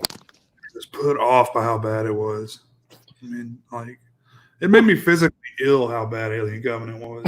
I don't think I've ever had a film do that to me before, where I felt like I'd been through a fight or something. I probably have. I don't know. Could even maybe say that about Joker. I was so mad. Joker sickened me. Yeah. Joker sickened me. It's baffling too. I was like, who would like this? This sad, empty, joyless, soulless. Ugh. It definitely resonated with people for one reason or another. I didn't hate it like you do, but I didn't really get a whole lot out of it. I guess the thing is, I think a lot of people can think, well, obviously you hate it because you have this idea about what the characters, and it's true. But that was almost sort of just like the icing on the cake. It was like, I already hated everything anyway. And then they were like, oh, by the way, here's Bruce Wayne and his family and their dicks, and stuff like that. That just felt like extra stuff to throw in my face. I already hated it. It was already really terrible. And then they were like, oh, yeah, we'll pretend that this has something to do with Batman. How about this? His parents are idiots, elitist. Alfred is now some thug who threatens people. That was just, icing on the cake. I already hated it. And then they just threw that in my face too. Hey, don't worry, we'll tie it in at the end. Guess what? He's the one who's responsible for his parents I'd rather have Jack Nicholson saying, "Give her dance with the devil in the pale moonlight," and that's awful. I'd rather have that 100 times. That is awful. That's I think I'm one of the only people who never really liked the original Batman, like the 1989 Batman. I liked it when I was a kid. I don't even like it know any better, but But I knew it better really quickly after that. The one thing like I said, I give that movie. I'm still glad the movie happened because it did cause a research into Batman, and it's pretty much directly responsible for them getting that animated one off the ground. And to me, that's the best show of all time. So I am happy about that. The fact that and Batman Returns were so well received and popular got Batman going again, and they brought some. And even though those movies have a lot of things I think are still too goofy, there was still a good darkness to them that helped them be able to sell that when they were pitching the animated show. Because you can understand what the landscape for animated shows was in the 80s, coming in the 90s. This idea of selling a Batman show was going to be like serious and dark. Like the network did not like that idea, but the Batman movie helped sell it because they're like, okay, there is some darkness here, some serious, So I respect it for that, but no, I've never, people Contrast don't that need. the Adam West Batman. That's what I mean. And a lot of people, that's all they were thinking about. That was their only frame of reference. It's like, it could be even worse because it's supposed to be a kid show that's animated, right? But they stuck to their guns and they were like, no, we want it to be dark. And they're like, and I think a big reason why they, the idiot higher ups or whatever, went along with it was because of the success of Batman. They were like, because they realized there was, some darkness there, even though I still think it's too stupid. I got the Tim Burton collection a few years ago, and I've been meaning to go back and watch Batman and Batman Returns. I just haven't gotten around to it. Yeah, I'm not watching. Do a couple. I'll watch those two. I'm not watching anymore after that. Yeah. See, I don't think we should ever do a Tim Burton movie because I think it would just be mostly just me talking about like what I think is bad about him. I don't like like whatever I liked about him is so far in the rear view. It's so far away. Like there's nothing left almost. Like, and I hate how he gets like credited for things he didn't do. Like people act like Nightmare Before Christmas is his movie. He didn't direct it. He didn't write it. But people slap his name on it anyway. All he did was like write. Yeah, all he did was write this little, like, really short story that had something to do with it. But even the visual style wasn't his. So, but everybody slaps the name on it. It's like Tim Burton's Nightmare Before Christmas. It's not. And I'm just saying that because I really like Nightmare Before Christmas. But the anyway, only, yeah. The only thing a minefield. He sucks. The only recent thing of his I would say is pretty good is that Frankenweenie film he did. It was like animated. Yeah, I haven't seen it. I've seen the original short from the 80s, which is amazing when you think about it, because that was like one of the things that got him fired from Disney. They're like, this is what you're doing with our money? And now, years later, when they own all that shit, they act like they're super proud of it. Because that's how how I've seen Frankenweenie, because it's on the DVD and Blu-ray release of Nightmare Before Christmas. Yeah, I know it was on yeah, and that's how I've seen it. And that's the other thing, like Disney owns the rights to that, and now they act like, yeah, Tim Burton's ours. It's like you had him and you fired him because you thought he was too weird. I don't know. I've talked about it many times, but Disney did a lot of weird shit in the 70s and 80s. But things came out of it very well. But before Lion King and stuff, yeah, they were really swinging for the fences. It was the end of the 80s again, was the Renaissance. It was the Disney Renaissance, and in the wider spectrum, it was sort of just a Western animation Renaissance. What was the one that really was successful for them? Was it before Lion King? Well, the first, like, if you mean their first like full feature animated movie that like got them back in the game after like a bunch of lackluster stuff in the 80s, it was 89. It was the Little Mermaid. Okay, yeah, I was thinking that was before. Okay. The Disney Renaissance period is basically 88 through about 96, more or less. Maybe even you could just say 95, really, because Pocahontas was not great. But in those years, it was like they were back on top again after like really wavering. And really what kicked it off wasn't a fully animated movie. It was the partially animated movie, Who Framed Roger Rabbit. It was a big risk, and a lot of people were worried, and it was really expensive, but it paid off really well. Like, it was a massive hit. And it caused like a big surge in appreciation for animation and Golden Age animation. And then right after that, they were like, we're going to make a DuckTales show, and we're going to put a shit ton of money and effort into it, which is not what people did in those days for animated shows. They didn't give them a lot of budgets and effort, and that's really what changed it. And Disney kept that going. And had that block of after school shows that were successful. The Disney Afternoon. Yeah, and I grew up on that. And I love that so much. Like Tailspin, Darkwing Duck, Chippendales Rescue Rangers, of course, Goof Troop. DuckTales, Goof Troop. Loved all that Then shit. a little later, the completely original Bonkers, I never which was saw okay.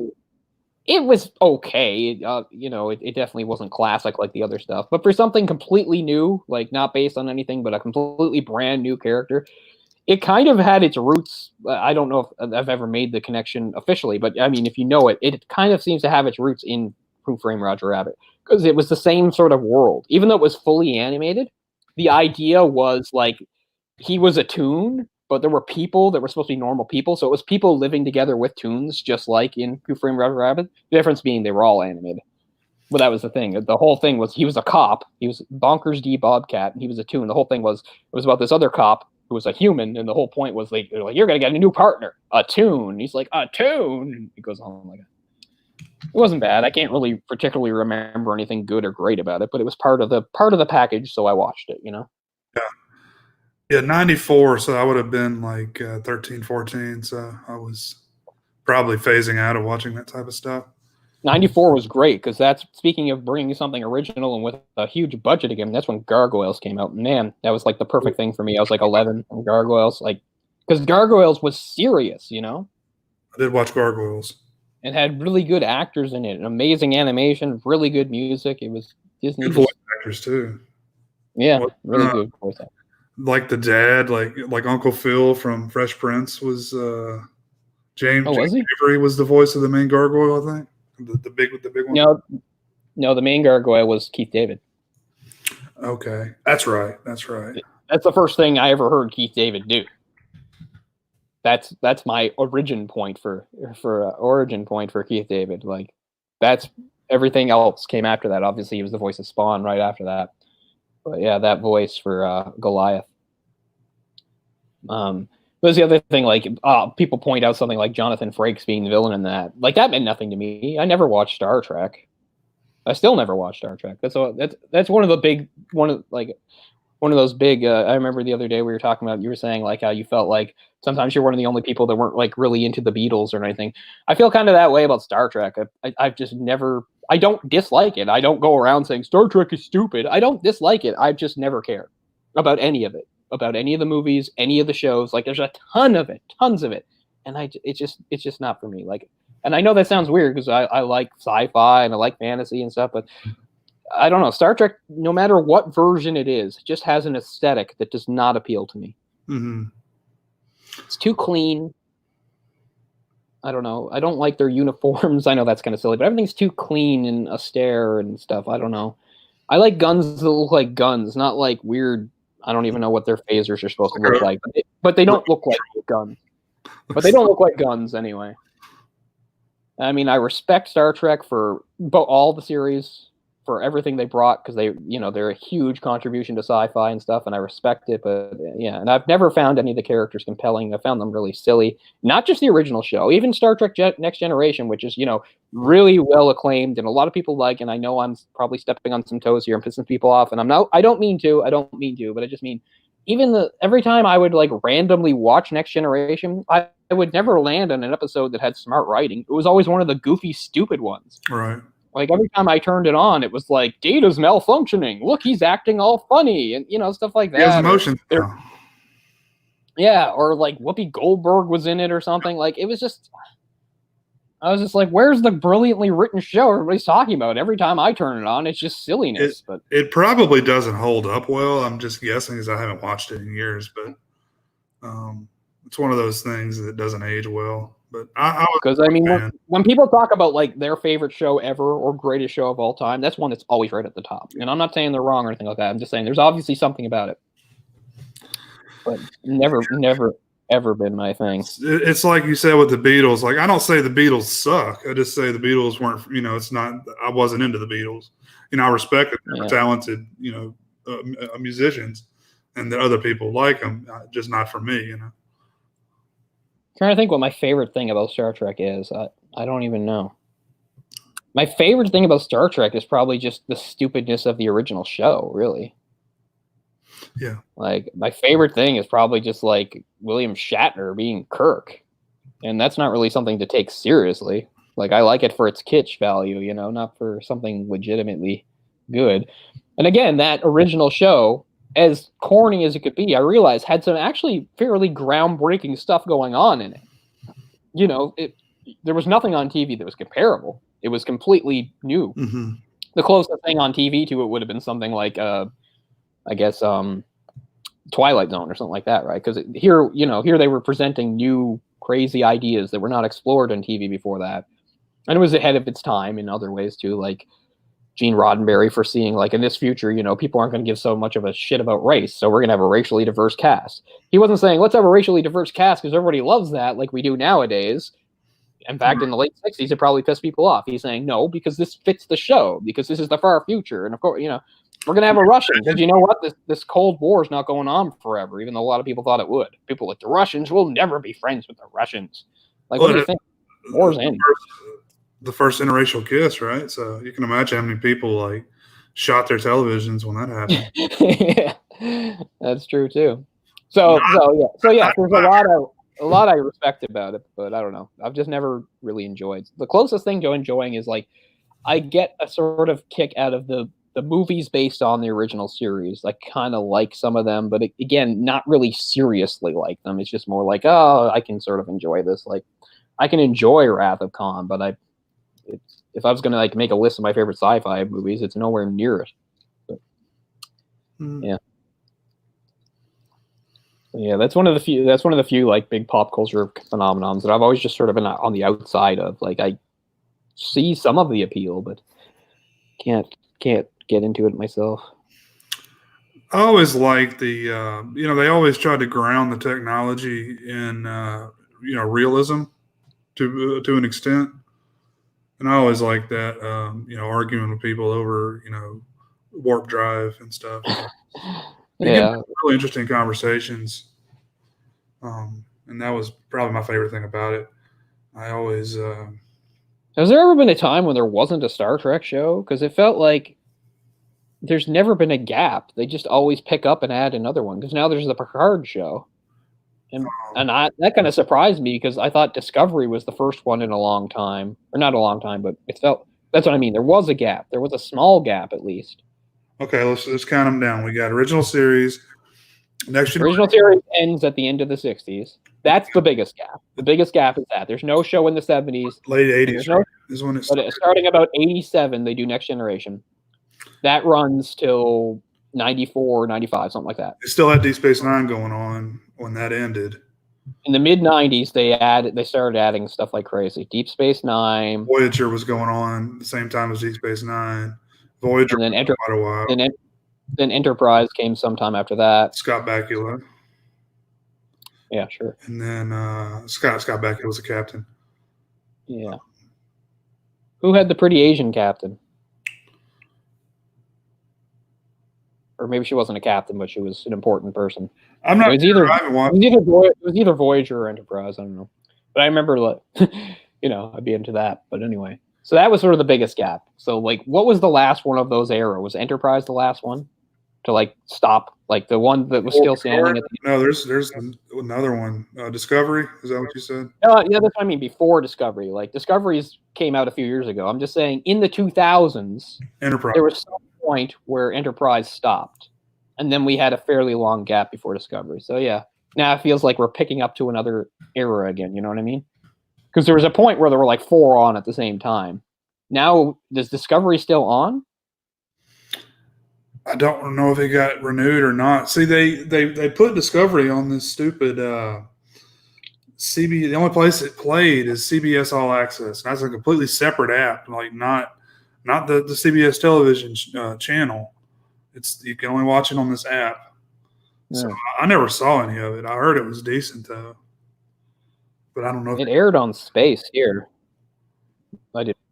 I know there are a few people, like, I know our friend Eric had a lot of problems with it. He said things about it pissed him off, but it was really, embedded in all that. I couldn't understand it. I don't know enough about Star Trek to understand his complaints. I'm sure they're legit though. Here we go. I've got a list here for you. We got the original series, the animated series from 73 to 74. Oh, right. So, yes, there was, you're right. The Not as animated big of a series was gap. based on the original series. So it was Yeah, 74 and it had through the same 87. gap. 74 Yeah, through that's 87. the big gap. And then, But, like, when you get to, like, the end of the 90s, there are, like, 3 or 4 shows on at the same time. yeah, you had Next Generation, Deep Space Nine, and Voyager all on at the same time. Well, no, I'll take that back. Next Generation ended in 94. Voyager started in 95. Okay, right after, yeah. And then Deep Space Nine went to 99. Voyager went to 2001. Enterprise started in 2001, went to 2005. And there was a gap. Okay, there's the last gap. 2005 till Discovery, which is what, 2017, 2016? Yeah. And it is still on. So I think we're in another era now. They'll probably add another 1 or 2 in the next couple of years, probably, I think. Because that's how it seems to usually go. They'll probably add a couple more. I mean, as much as I love the guy that plays Picard, I forget his name. Shit, help me out here. I say his name all the time. Why is this? It's like it's contagious. I caught it from you. Okay, nobody say anything. Oh my God, what is wrong with me? I talk about him all the time. He's in all sorts of stuff I like. He's really funny. Patrick Stewart. Patrick Stewart, thank you. Yeah. So, I mean, as much as I love Patrick Stewart, like, I just don't really want to see old Patrick Stewart play Picard anymore. I guess I'm alone on that, but. You know, actually, what I've heard is kind of the opposite, because I've heard a lot of people what they like about this new, like pretty much all the other ones that have come out recently, this actually moves forward. It's like actually a sequel to Next Generation. I guess a lot of the others take place in different parts of the timeline and stuff. Right. And they're like, this is finally like some continuity, and I guess they appreciate that. I don't know if that's a lot of people. I'm just saying it's a couple things I've read on Twitter and stuff. So take that for what it's worth. It picks up 18 years after Nemesis, which I didn't think. I've never seen it. I didn't think it was that great. You know, after First Contact. Do you think First Contact? That's maybe my favorite Star Trek movie. That's not original series. I like First Contact, but again, First Contact, as much as I like it, has a lot of silly, goofy stuff in it too. Like at one point, I think they're like blasting rock music in the cockpit or something. It's like, this is Star Trek. Of course, that's how the new old movies have started too, right? They all have Beastie Boys in them for some reason. I haven't seen any of the new films. They started off pretty well. The third one is so bland and boring. It must have killed this franchise. It was so boring. Wow. But the first two are decent. I don't know. This is coming from somebody who's not a Star Trek fan, right? I thought the first two were pretty decent. Well, the third one was just so forgettable. It was like the same plot they've used 50,000 times. It's like, oh, we got to investigate something far out in space, and what's going on? It's a mystery. Oh, the mystery's solved. It turns out that this guy is a bad guy that wants to revenge on the Federation because we knew him back in the day. Like, he had some connection to the Federation a long time ago, and that we thought he was gone or dead, but now he's back and he wants revenge. Like, how many fucking times can they use that plot? They use that over and over again. And that's what they give us in a film called Star Trek Beyond, which makes it sound like it's going to be really, I don't know, profound or something, like they're going to find something, but they don't. It's really forgettable. But I think the first two, one's just called Star Trek and the other one's called Into Darkness, they're both fine. I mean, they definitely have some weirdness. They did a really good job of casting, I'd have to say. If you're going to like recast the original cast as like younger actors, they did a pretty good job, especially the guy that's the doctor. He really nails the whole DeForest Kelly thing, I have to say. Yeah, I like the characters. Chris Pine, is it Simon Pegg. Pegg. And the guy that plays Spock is good. Zachary Taekwondo. Yeah, so I'd say watch those two. I'd watch them. I don't know. I think I'll go back and watch Batman and Batman Returns before I do that. Yeah, sure, why not? Batman and Batman Returns are watchable, but they just really irk me as a Batman fan because they're just so silly. Michelle Yeoh, is that what you're talking about? It's really silly. Yes, Michelle Yeoh, who I've blabbed about many times. So she's a bit older by the time the show comes on, but still very pretty. But I mean, in like the 80s and 90s, she was, oh my God. Or no, Michelle Yeoh. She's on like the Discovery, isn't she? Yeah. Yeah. No, this is some other Asian actress, and I don't necessarily mean like I think she's Asian American, and she's on either Enterprise or Voyager. I don't know the difference between those two shows. She's on one of those. But yeah, I know Michelle Yeoh is on Discovery, but that's now. Michelle Yeoh's like well into her 50s now. Not saying, oh, she's not worth looking at. I'm just that's not what I mean. I'll always like Michelle Yeoh. Always been a Linda big fan. Park. Hmm? Linda Park, Must be. maybe. She's Must be. I mean, that's a Korean name, so. Korean American. Yeah. So I'm not sure. I didn't watch Enterprise at all. I gave up after Voyager just because I didn't care for it. Is Enterprise the prequel one? I think so. Where it's like supposed to take place before even the original series, like a couple hundred years before it. Yeah, I think Enterprise is the one that's like furthest back on the timeline. And it's supposed to be like where they have like less technology. That was supposed to be the thing. It's like they have technology, but they can't do all the cool things they did in a lot of the show. I don't know. That's supposed to be sort of the angle. I don't know. Oh, speaking of Twitter, this is something I saw just before it came on. It doesn't really matter that much, but I saw that like the movie that an actor we talk a lot about on this, and I remember trying to get to see the movie. Now I can't think of his. Why? What does this happen every time? I'm good at names. You know, I'm usually very good at names. Okay, hold on. I always talk about him as a super underrated actor, even though he's only recently gotten.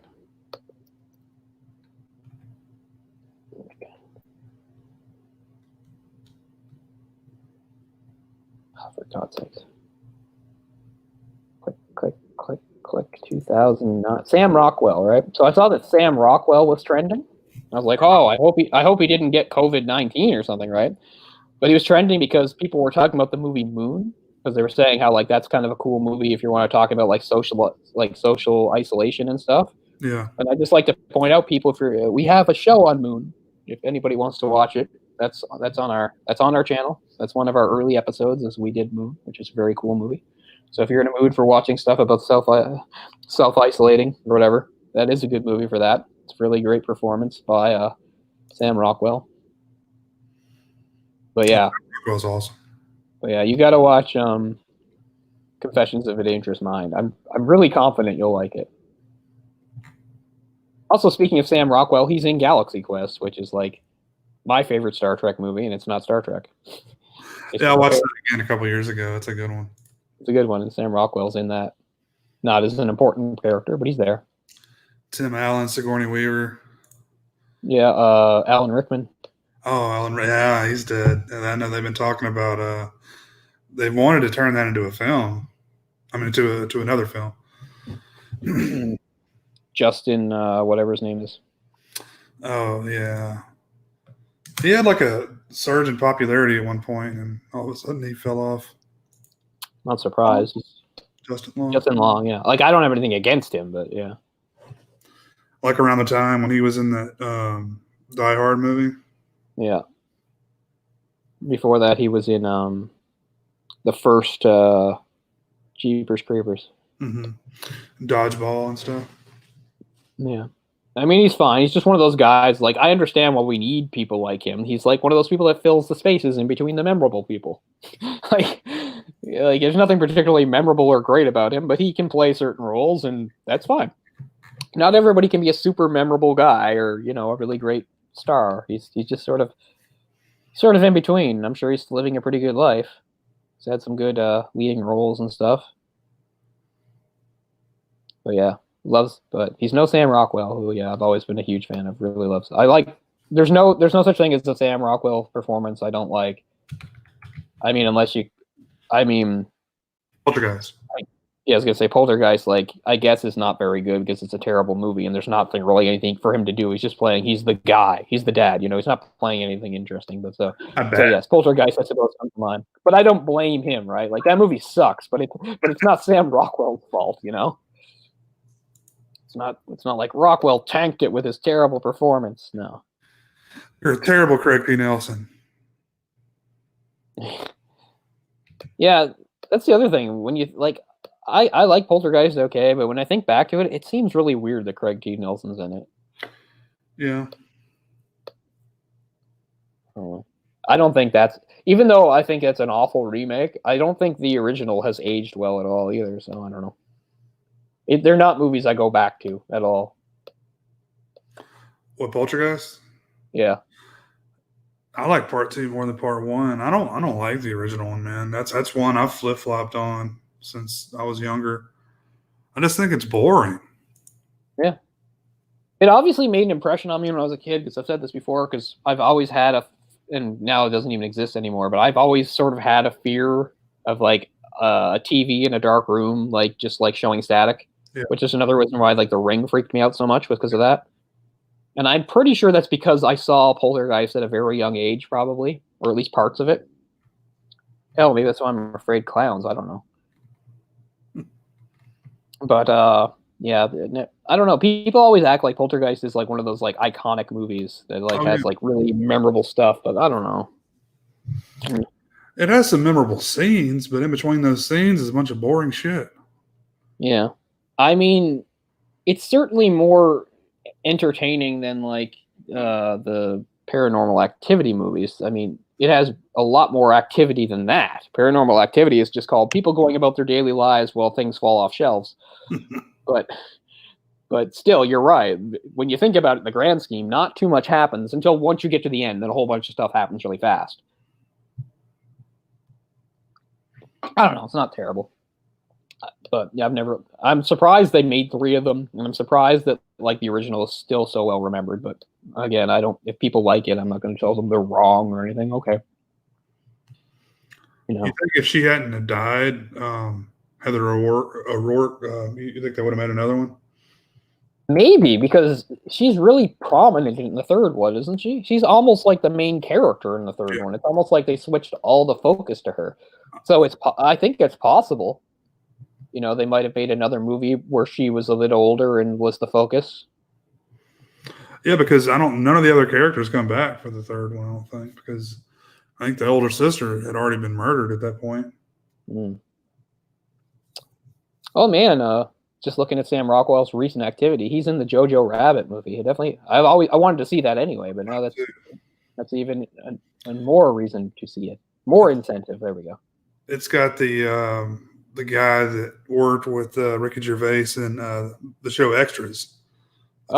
Stephen Merchant. Yeah, that guy's funny. Yeah, I've always liked Stephen Merchant.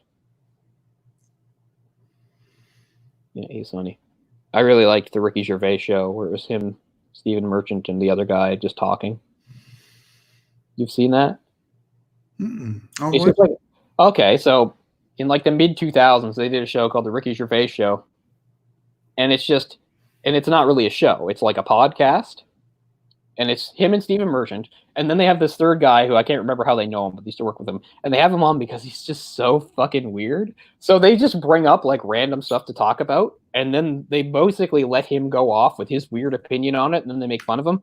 But you can watch it as a show, because how it works is it's like some sort of like crude animation, and it shows them like in the studio talking, but every time like they talk about something, it'll show it like animated.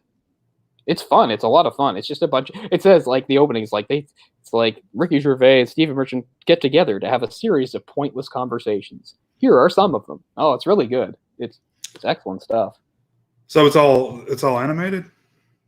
Yeah, it's animated. Huh. But it's not like, it's fairly simple animation. They keep it pretty simple. But all it is their conversations. It shows like them in the studio animated, and then like it'll show like if they're talking about something, they'll show it, or their idea of it. But this guy, I can't remember his name. Okay, do you remember that a few years ago Ricky Gervais made a show called An Idiot Abroad? Yeah, I was about to bring that up. That's the guy. Carl Pilkington. Yeah, there it is. Carl. Yeah, so okay, that's who it is. Carl Pilkington. So that's what the Ricky Gervais show is. It's I was about to ask him. So and Carl Pilkington talking. So because like he and Stephen Merchant be like, so the theory of evolution, blah blah blah, and then Carl Pilkington will give his really bizarre views on it. It's funny because it reminded me like he's not weird in the same way, but like a friend that Ryan and I had, we could have done like the same thing. made a show where it's us talking and then like say, what do you think? His name was Matthew. Like, what do you think, Matthew? And then Matthew would say something so stupid and so weird, you know? And he wasn't a stupid guy, but he's just one of those people that has a really weird thought process about things. But yeah, I like Carl Pilkington because yeah, the whole point of the Idiot Abroad sort of came from that show because it's like he's so like closed-minded and he doesn't think or like anything. And now I'm gonna make him go to all these crazy places. Yeah, but yeah, it's Carl Pilkington. Yeah, I think you're the one that told me about that show, actually. Oh yeah, you should definitely track it down. It's very entertaining. Again, it's just them just talking about a bunch of shit, but it's funny.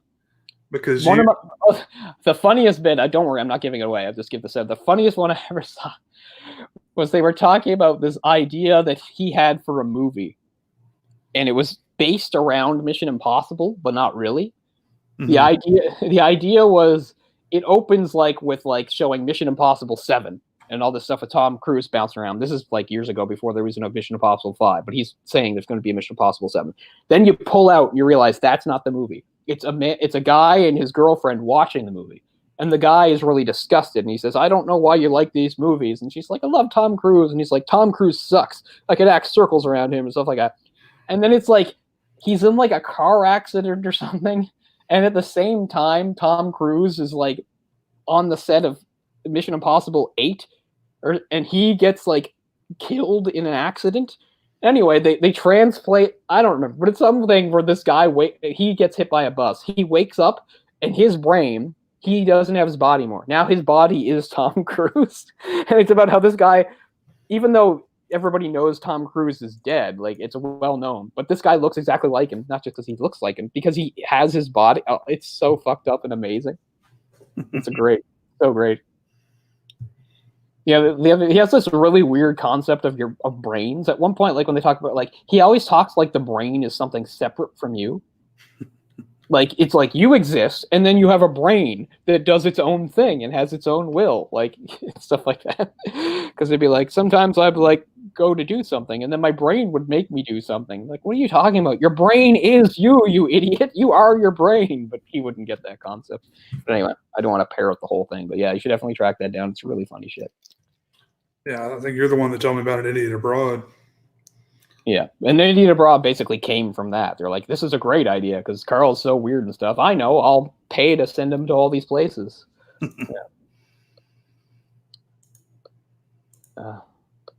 Very English, which I'm on a kick of now anyway.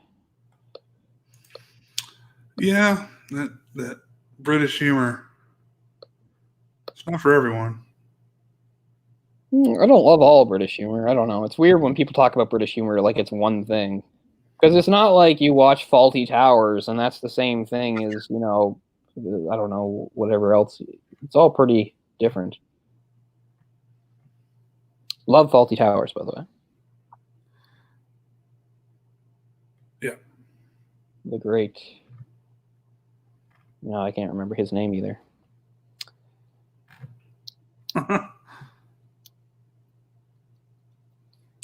I can remember the character's name, Basil. But oh, yeah. What was the name of that show? One where he's Basil is Fawlty Towers. Oh, it is. Okay. Yeah. What's the one? It's like John Cleese. John Cleese. There, I remember the name. For once in my fucking life, I remembered a name, John Cleese. And what's the one where they're like punk rockers and the guy has piercings all in his face? Oh, yeah. I know what you're talking about. I cannot remember the title, but I know what you mean. Yeah. I haven't seen much of that show, but I like it when people talk about like British humor being so much smarter or more subtle. I'm like, what? Did you ever like watch Benny Hill? I don't know. There's nothing smart or subtle about that. Yeah. No, it's still funny in some way. But yeah, I was thinking about like Britpop itself was part of a larger movement known as Cool Britannia, which I was the right age for, even if I was saying I was a little pissed off because Britpop didn't really explode over here the way it did there. And like Oasis was kind of all we knew and all we got. None of the other bands really did that big here. But I do remember some of the Cool Britannia stuff, which was just the idea that like Britishness was really hip and cool so that even people in the US and Canada, it kind of spilled over. It's like, yeah, British stuff is cool. And you saw some of that in pop culture, even like with Austin Powers, right? Like Austin Powers brought in some of that, even though it was Not a British movie. Spice Girls. Yeah. Spice Girls are partially for what killed Britpop. Really? The band's all. Well, yeah, because it was sort of a shift. Because again, it really ended because Oasis's third album isn't even that bad. Like everybody acted like it was a huge disaster. It's Be Here Now. Be Here Now still has some good songs, but it was so anticipated. It was supposed to be like the best thing ever, and it wasn't even close. And that was '97. And then everyone's like, oh, it's all collapsed on itself. Oh, here's Spice Girls. That's easier. That was part of it. Princess died. That might have something to do with it. With '97. But these movements, they can never go on forever. Britpop actually, like at its longest, was maybe 5 years, but it's probably closer to 4. Because even the bands that didn't break up, they like changed their sound. Because that's how it's like Blur. By the time Blur did their 4th album, that's their '97 album, just called Blur. That's the one with Song 2 and stuff on it. They changed their sound, like not like completely, but it was different. Like they done like 3 or 4 like in a row. They were definitely what you would define as Britpop. The 4th, they started to do more like lo-fi American alternative stuff, kind of influenced by stuff like Pavement. So yeah, even the bands that didn't break up, and so many of them did, they changed their style and moved on, because that's how all scenes work, right? No music scene lasts forever. It's always moving on to the new thing. Yeah, I was going to ask what was after that, like what followed it. Well, I mean, I guess nothing is unifying, right? Because there were still British bands that were popular, but they just hadn't been part of that. Like Radiohead emerged to a lesser extent, but still within Britain. The Verve. Radiohead was definitely the big one, though. Radiohead put out like at least 2 albums during Britpop, but they didn't fit in, so they were kind of ignored at the time, at least over there. And then, of course, by the time they did like OK Computer, they exploded, and they were completely different. So that's really the best example of like one band like emerging and forging something different. Because back when they were doing like their first album, with like Creep and stuff on it, didn't sound anything like the Britpop stuff. No. And then my favorite European band or UK band is a Welsh band called Manic Street Preachers, and they're a weird anomaly because they started before Britpop, and none of their albums really would have counted except maybe one in '96. And yet, whenever people make like lists of best Britpop, that album gets on there, and it's like the only thing they did. Everything around it is completely different. Like they weren't really like Britpop, but anyway. And you know how it works with these labels. Like every single band that has been associated with it, they reject the label, or they're annoyed. But I mean, you can't say Britpop wasn't a thing, and you can't say that a lot of these bands didn't have something tying them together, and that they didn't have similar sounds and stuff. I don't know. And like what, Coldplay? Wasn't that one of the bands that? Yeah, see, they're another like sort of post Britpop, right? Like they got started when it was all over and forged their own new thing. Yeah, they were part of like a new wave of bands, exactly. It's funny how much I grew to hate Coldplay over the years, but I thought that first album was good. They damn sure got popular. I never really cared for them. But do you know why? I remember why. This is weird because I don't watch award shows. I hate award shows. But sometime in like 2003 or something, it was like, I don't know, the MTV Music Awards or something like that. And Coldplay were going to play it, but one of the hosts of the show, or maybe he was the main host, was not Justin Bieber. Sorry, this is before Justin Timberlake, right? So this is when Justin Timberlake Justin Timberlake's like 2004, so he's exploded, right? Justin Timberlake's massive star. He introduced Coldplay and called them like the greatest band in the world or something, and I swear that's what did it. That Justin Timberlake called them that, because Justin Timberlake was like such a fucking figure, right? Like. He just had all these people that would listen to him the same way people listen to Oprah. I really think that's what did it. Now watch me dance.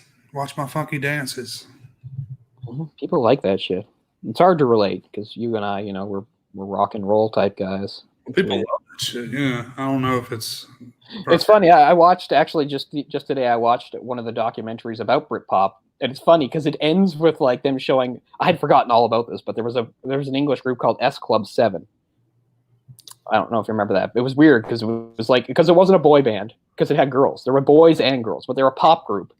with boys and girls, and they did stupid pop songs and they danced. I didn't even know this, but there was a successor to them called like S Pop Juniors, which were like kids. They were like 14, 15, right?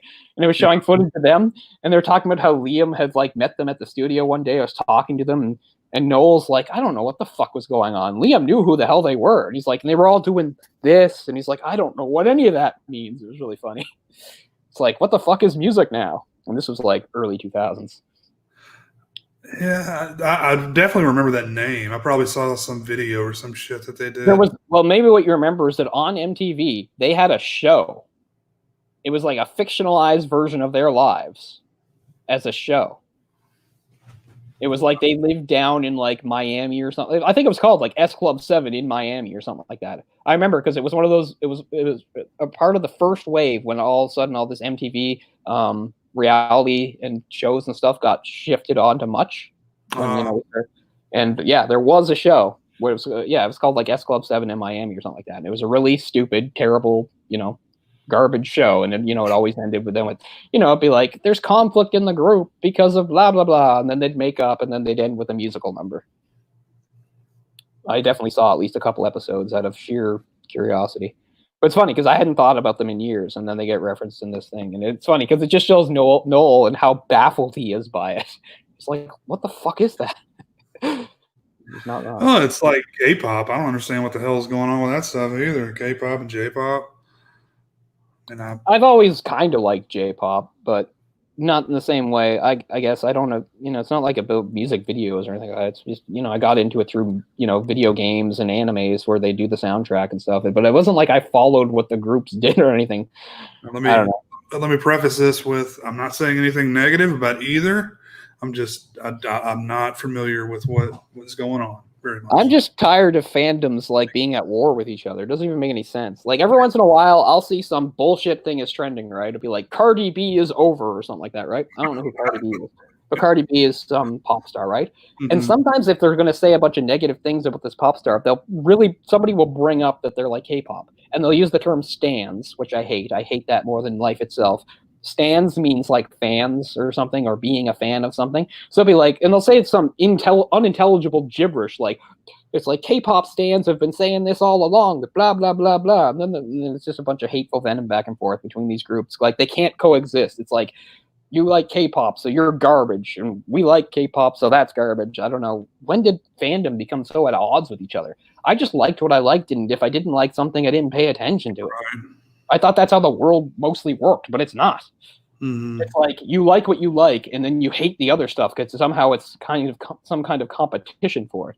Well, sure, it's competition, but isn't that what's good? If you don't like what I like, then I don't like you. And I mean, fair enough to a certain extent. Fine, we won't be friends, but you don't have to send me hate mail or whatever. Okay, we don't have common interests. That's fine. We don't have to be enemies. But yeah, I'm really like, I keep muting stuff on Twitter, but I can't keep up with it. Like I tried to mute the word stans, but it keeps getting through anyway. Yeah, you told me how to do that once upon a time. I need to do that to a lot of things. I want to do that to COVID-19. Oh man, good luck. Like, oh man, everything I see in everything, television, I can't turn on a screen without seeing that crap. Yeah. I mean, I get it, but we've had a spike in cases here, as expected, because we were sitting around 9 for a long time. Now we're about a little over 50. I'm speaking about the province. I mean, Nova Scotia. Right. I know it's spiking all over the place in the U.S. Well, I mean, it's as expected. Yeah, when you have such a big population and you have such densely populated areas. In my state, there's 377 confirmed cases, 5 deaths. See, I mean, the thing is now we're testing a lot more people. So, of course, more people are going to test positive. I mean, think of how many people that have had it and gotten over it and didn't ever get tested. It's possible, yeah. You got to feel for anybody that just has like an ordinary cold right now. They must be terrified. Well, it's all these people have the flu, and they're going to get tested. They're like, no, you have the flu, not COVID-19. Yeah, but I mean, you have to get tested if you have flu symptoms. It's the same thing here. We have to. If you have flu symptoms, symptoms, you have to. Yeah, here, if you have flu symptoms, you have to dial public health, which is 811 here. I mean, can't you just like stay at home until it subsides? Because I mean, you can't really do anything for it. I mean, you could do something for the flu. You can take like Tamiflu or whatever, but I don't know if there is such a thing for this new virus. I don't know. Maybe it's just if you have flu symptoms and you've had them a long time or nothing works. I don't know. Because all I know is that there were way too many people at my grocery store today, and I didn't like that. Because lately, like when I've been going out, things look pretty good. Like things were pretty empty. And I mean, I realize just like me, people have to go places for certain things, and this is the grocery store. This is to get, this isn't some frivolous thing. This is to actually get food. So I'm just saying that I don't know. I wasn't happy with how the store was handling it because I could not get space at all. Like there was just no way. There were too many people. If I back 6 feet away from somebody, I'm just going to walk into somebody else. A lot of places offer curbside service now, so you don't have to actually even go in. You can just call and they'll bring it out to you. Yeah, that's when I was out yesterday. I went down to this vet place because they got special food I get for my cat Wednesday, and I had to stand out in the rain while she came to the door. And she had like a big lab coat and a face thing and everything. I mean, I'm not saying I was mad. I understood the situation. It's just the first time I experienced that. Tell her you were offended. Cough in her face. Yeah. No, I've been tested. I'm negative. Yeah. Hey, that guy that I think it was you. Did you show that guy licking stuff? Or yes. He got arrested, that guy in Missouri. Oh, really? Well, of course he did. A zillion people saw a video of him. Obviously, somebody's going to recognize him. Yeah, he got arrested. He's in Missouri. There was a guy at my local grocery store, actually not far from my house at all. He was opening containers of toothpaste and licking it and putting them back. Jesus Christ. Like, how deranged do you have to be? I mean, I've seen videos of people that they know they're positive for it and they go in public places on purpose. And that's actually considered terrorism. Yeah, that's something you need to go to prison for. Like that's yeah. I mean, do you remember like there were some of these cases of these guys that had AIDS and they knew they had AIDS, but they kept sleeping with women unprotected? Yeah, I heard about a few of those. Yeah, they filed lawsuits against this guy, and I don't know if civil suits or criminal suits. I think he went to jail and he had to pay out a bunch of money too. But that's not cool, man. That's like what happens in the movie Kids, except he doesn't seem to realize it. Like yeah. He doesn't know, but at the same time, he's just being an idiot because he thinks every girl he sleeps with is a virgin. That's one of those things movies that pisses me off though, because you have to make it at least somewhat believable. And this guy's, and I get it. There's a lot of dumb assholes that inexplicably are able to sleep with women, but I mean, this is going a bit far. This guy just seemed to sleep with any girl he saw. Like, I don't care who you are, it doesn't work that way. I realize it drives the plot where you want it to go, but as the audience, I'm thinking, no. I can watch a lot of silly stuff, but every once in a while, there's things I have to call out. And in that movie, Kids, I'm just like, I'm not buying this. I'm not buying that these girls are just like, yeah, let's, no. Yeah. Stupid looking guy, too. He wasn't even supposed to be, he wasn't even handsome. No. Rosario Dawson. Yeah, back in the day, before anybody knew who she was. He gave AIDS to Rosario. That bastard. No, we grew up in the, AIDS epidemic era, so, like, I would never even think about sleeping with someone without using protection. I mean, now I think it's kind of shifted the other way. I don't think kids do anymore, which is not a smart thing to do. There's there's more than AIDS that you can get. Yeah, I know. I don't know. I probably had too much of for somebody who grew up in the era. I have to say I was kind of lax in my attitude. The only thing I was ever really worried about was getting people pregnant. I was way more afraid of getting somebody pregnant than getting anything. Your pull-out game was strong.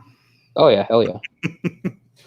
No, I've not for anybody to know, but I mean, I've used condoms. In fact, my very first girlfriend, except for I think the last time we ever did it, like we always did it. It wasn't until like I was dating my second girlfriend, because I that was the other thing. It wasn't even that I was concerned. It was like it just seemed to me that it was like, okay, I don't really like using condoms, but it seems like every girl is gonna make me, so I'll just say yes because you're supposed to. But then by the time I was dating my second girlfriend, she was not one of those girls, and I was like, oh, great.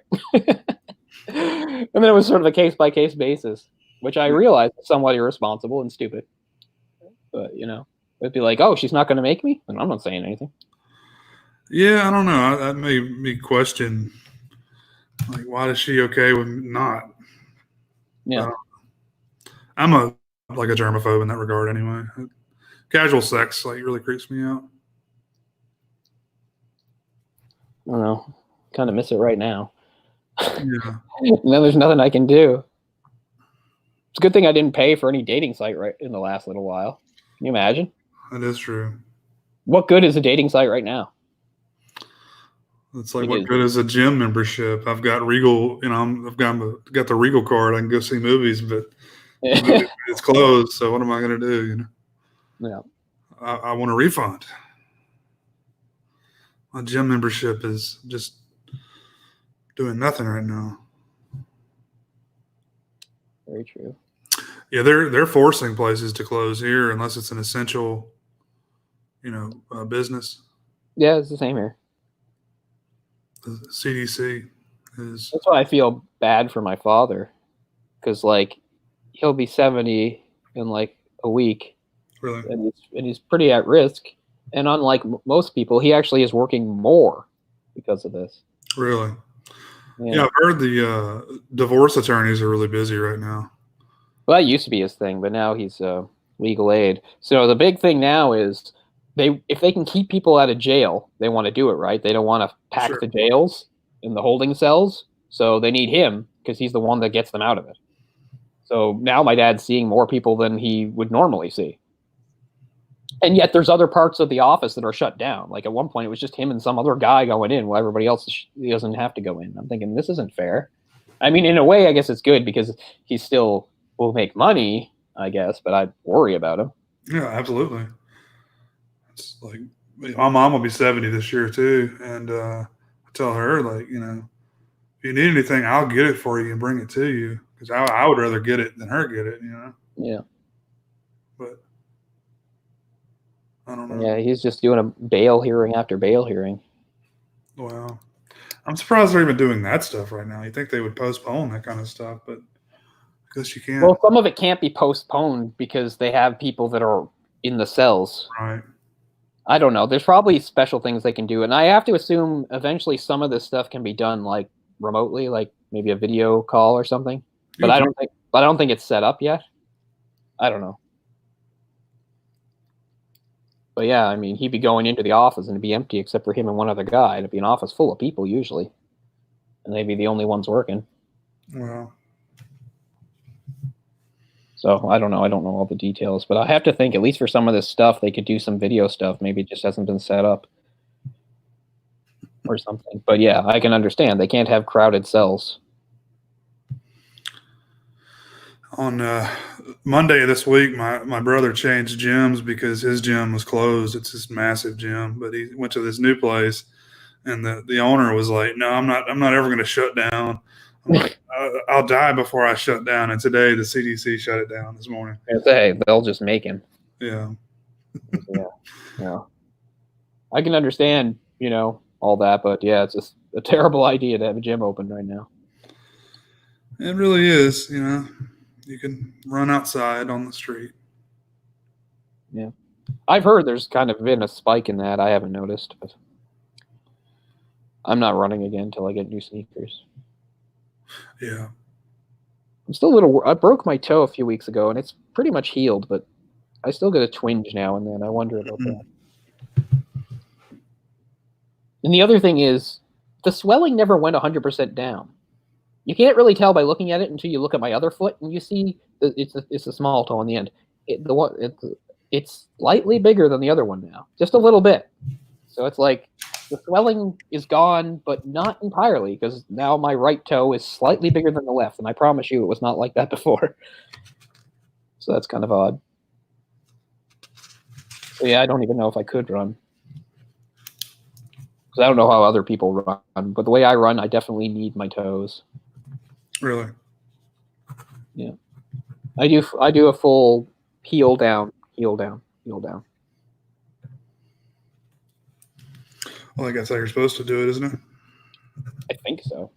Sometimes if I want to run really fast, I'll kind of do like a tippy toe thing, but that's not a normal running technique, right? That's like sprinting, which I sometimes, if I have the energy, I do at the end, because that's what every coach I ever had taught me to do. It's like, we skate you to the ground, now sprint to the end. Well, it's not always skating, but you know what I mean, skating, running.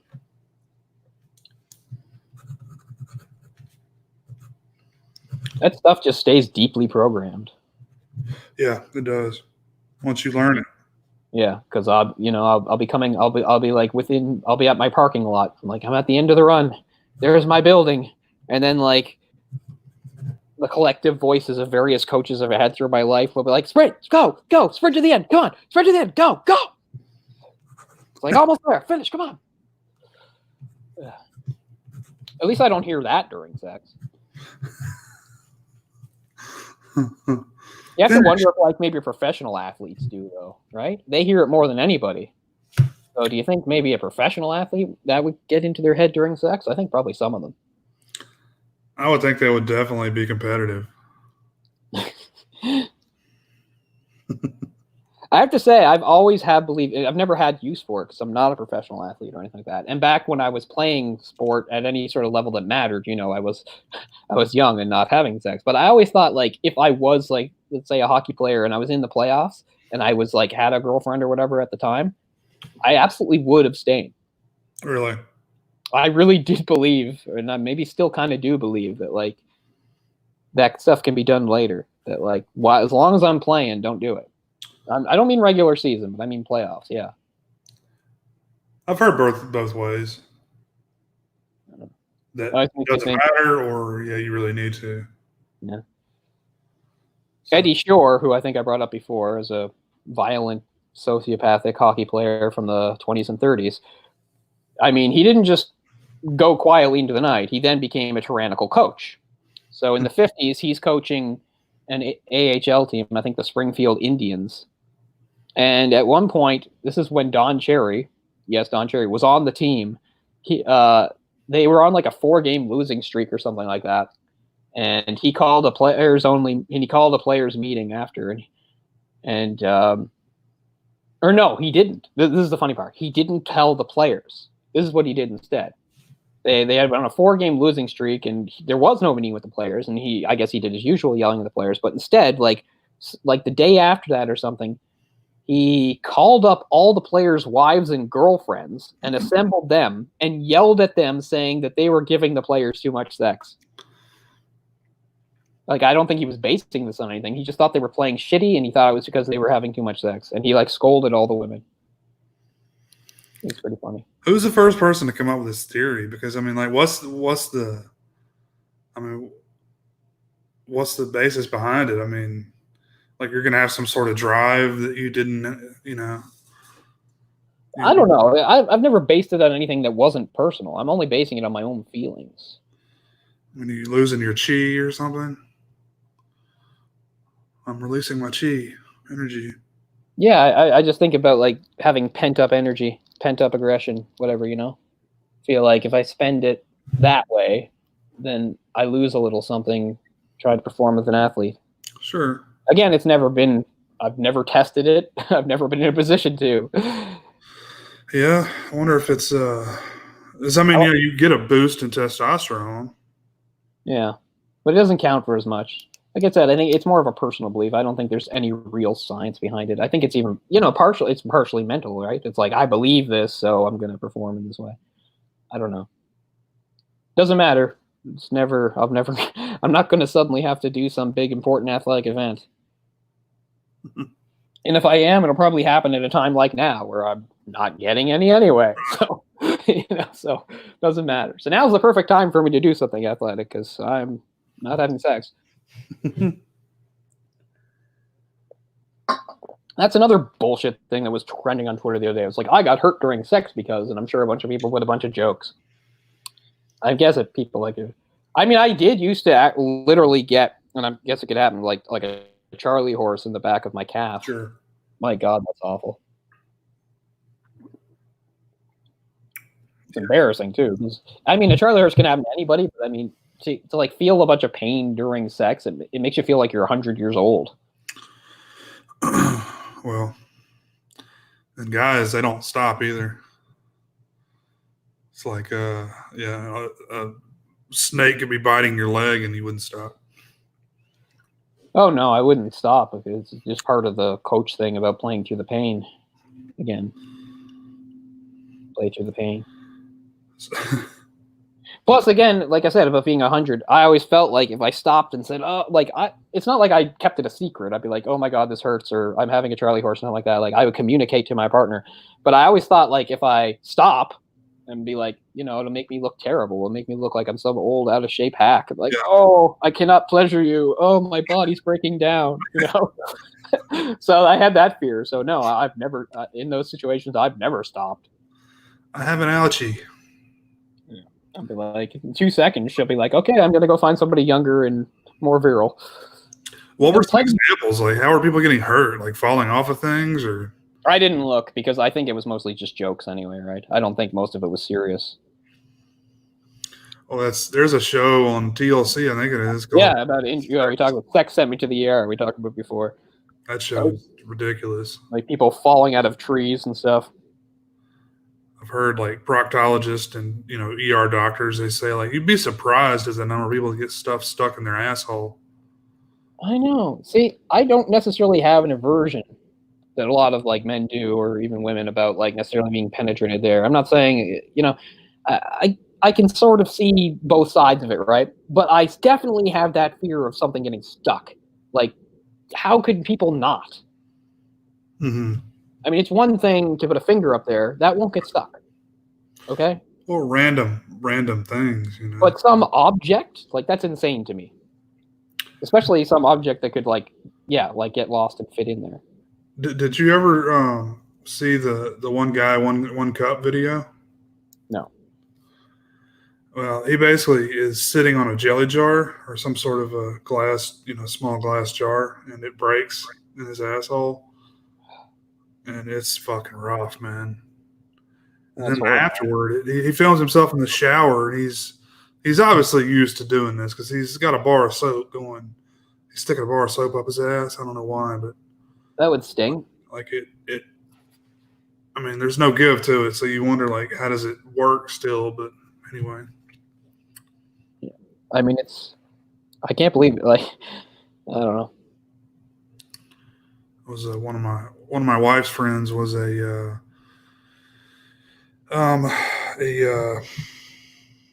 gynecologist, or I forget whatever the term for that is. And that was a lady came in for a checkup one time. It was a larger black lady. Oh boy! And she didn't say she was having a problem or pain with anything. And they went in there to do the check and found a chip clip.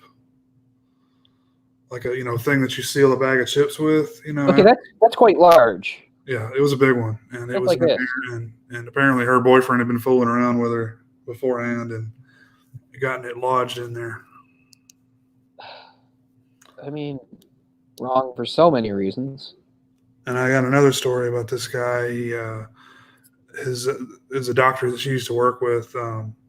His friend went down to New Orleans one night and got really drunk in a bar, and he passed out. And he woke up the next morning with 6 condoms and 4 D batteries, 6 used condoms and 4 D batteries in his ass.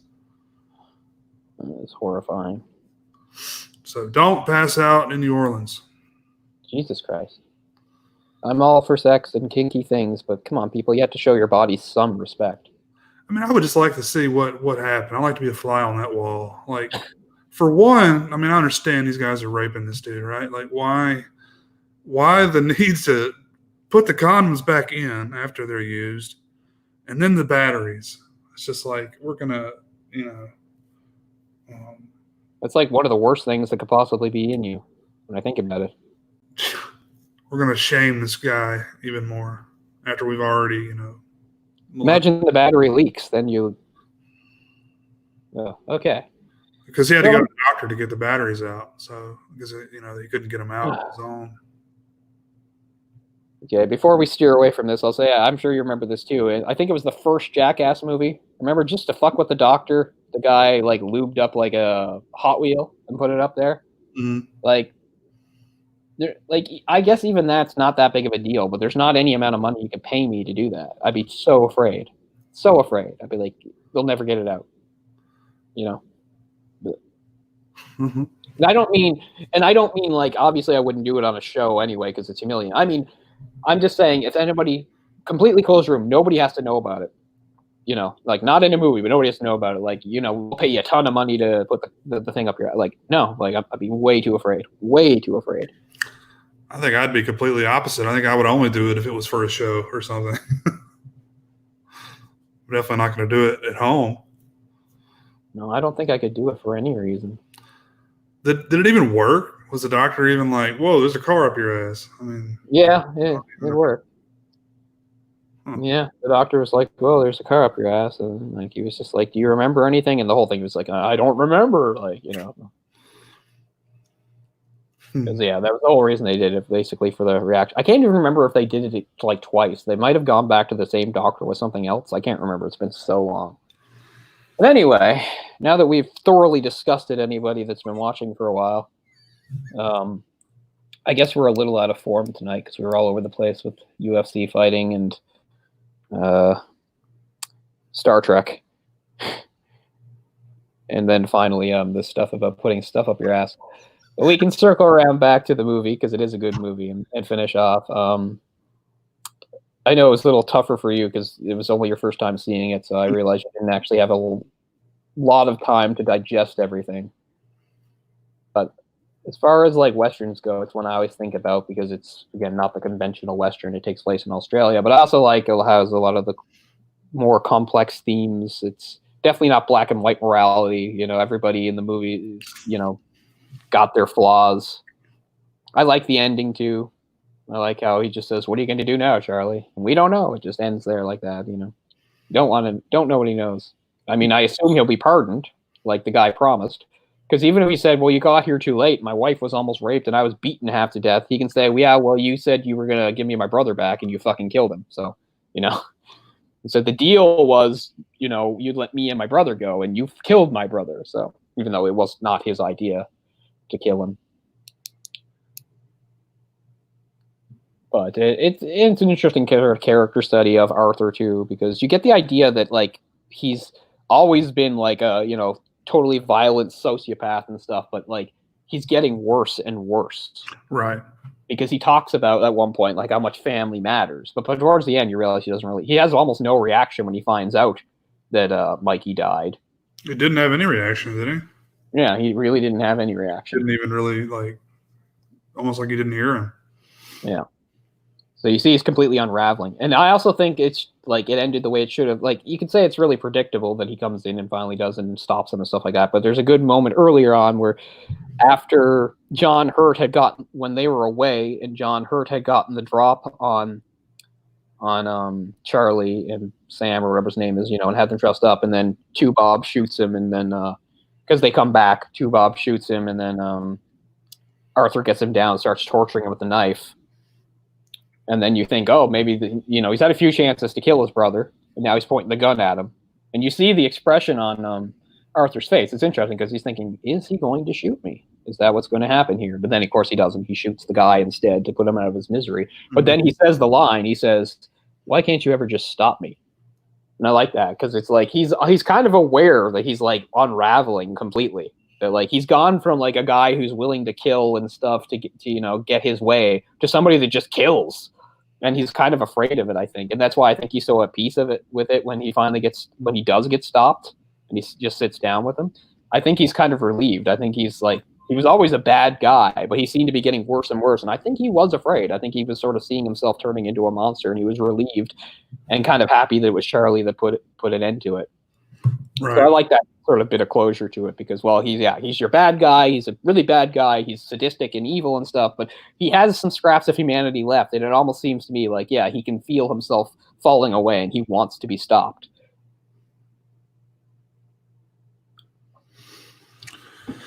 Yeah, I've told you I'm not like the biggest fan of westerns, but I did really enjoy this one. I enjoyed the realistic aspects of it. That's probably my favorite part. How the attention to detail, and I've always been kind of fascinated with the Aboriginals, just because they're like a separate race, all on their own. Right. They refer to them as blacks in this, but they're not Yeah, African. at all. Yeah, there's no relation to African. Right. I took a course in college about that. Or I was, it was part of my school or whatever. But it really went into detail there. I don't want to use any of the terms because people may kind of say they're racist terms, but Mm-hmm. yeah, they're not related at all. The Aborigines, and it's really interesting how they were treated there, and how it kind of parallels the United States, and even in that regard. Yeah, exactly. Coming in and pushing these people off their land and Mm-hmm. getting in bloody conflicts with them. Mm-hmm. But no, I really liked it. Great, it was a great cast, and they all did a great job. Yeah, I really like this stylistic. I mean, some of it is easy; it's built in. They have such great cinema, such great scenery to work with. But the music is sort of a nice touch. It adds to the somewhat philosophical bent to it. Because there, a few times he's, that song that he's whispering about, like the sun and the wind and the moon and the stars, and then you have a couple of the characters actually using those terms. Because there's an interesting exchange where after John Hurt gets shot and he just sort of collapses down and he just starts sort of babbling. He starts talking about the sun and moon and stars, and Charlie's looking at him and he's just like, he says something like, "Life is so sweet, brother," or something like that. He's like, and then Arthur gives him the quote from somebody. Says, yeah, like something like, "Life is sweet. Who would ever wish to die?" And he says, "But you're not my brother." And then he takes out the knife and starts to twist it in him. Wow.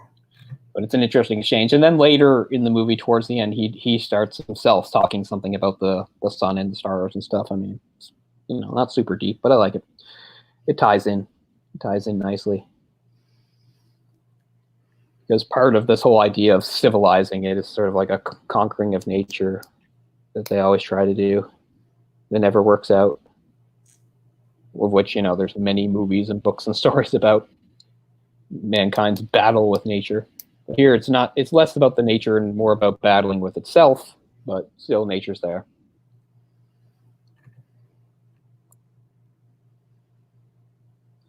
But yeah, that'll do it for, I guess, this week. We packed in some extra stuff, as we often do. I know.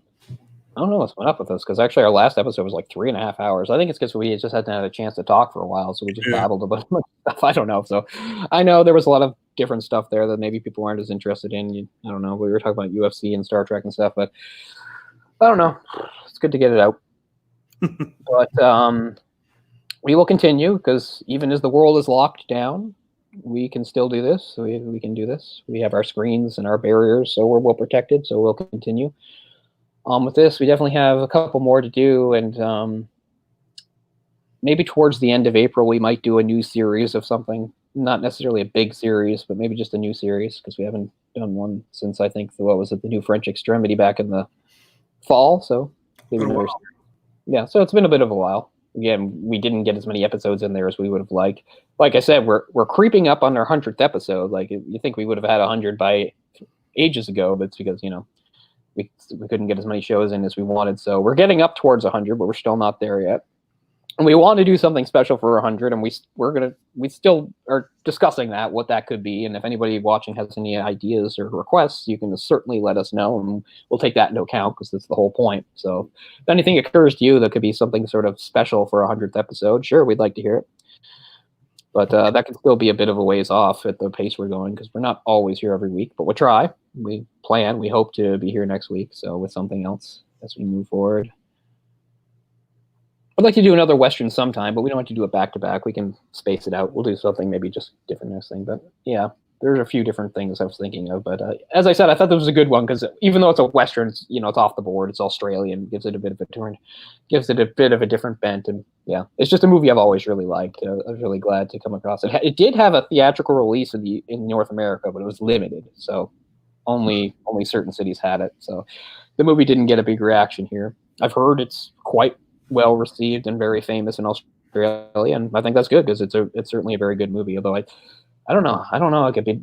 I guess it depends because maybe what we see, like something like Mad Max, is yes, that's the biggest Australian movie to us. But maybe the Australian public themselves have a different idea. Maybe they aren't as big on the Mad Max. I don't know. I couldn't say. But yeah, for me, when I was thinking of like the biggest, most famous Australian movie, I think of like Road Warrior.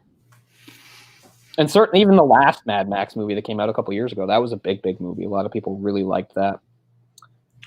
Yeah, what about the one? There was just one called Australia at one point, wasn't it? I think Nicole Kidman. Yeah, that was sort of a big epic drama, kind of like in the style of the old days. It reminded me a bit of that movie Giant, which was a big, long, epic drama, which was sort of a Western too, because although it wasn't really an action Western, it was a Western drama because it was about like, what was it? It was like people owning like oil properties in Texas in the Old West. I think Rock Hudson was in it. Anyways, a super long movie. It's like 3.5 hours, big epic.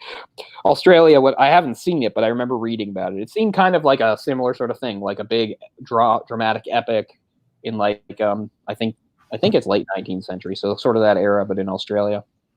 Yeah, Nicole Kidman and somebody else pretty big. It was always a movie I thought about, and I don't know, maybe I will watch it sometime. So yeah. But yeah, that was actually called Australia, so there you go. It's funny, in this they just talk about how harsh and rugged Australia is. You know, they're like Australia, like one of them refers to it as like a kind of hell or something. Yeah. It's funny too, because like John Hurt's character, he says he's quite well traveled, and I tend to believe him. He talks about how he'd been to China and Russia and the Congo, and he's like, but never a place like this. It's like this godforsaken place. Like, yeah, it's a pretty harsh place. That's true, but still very beautiful.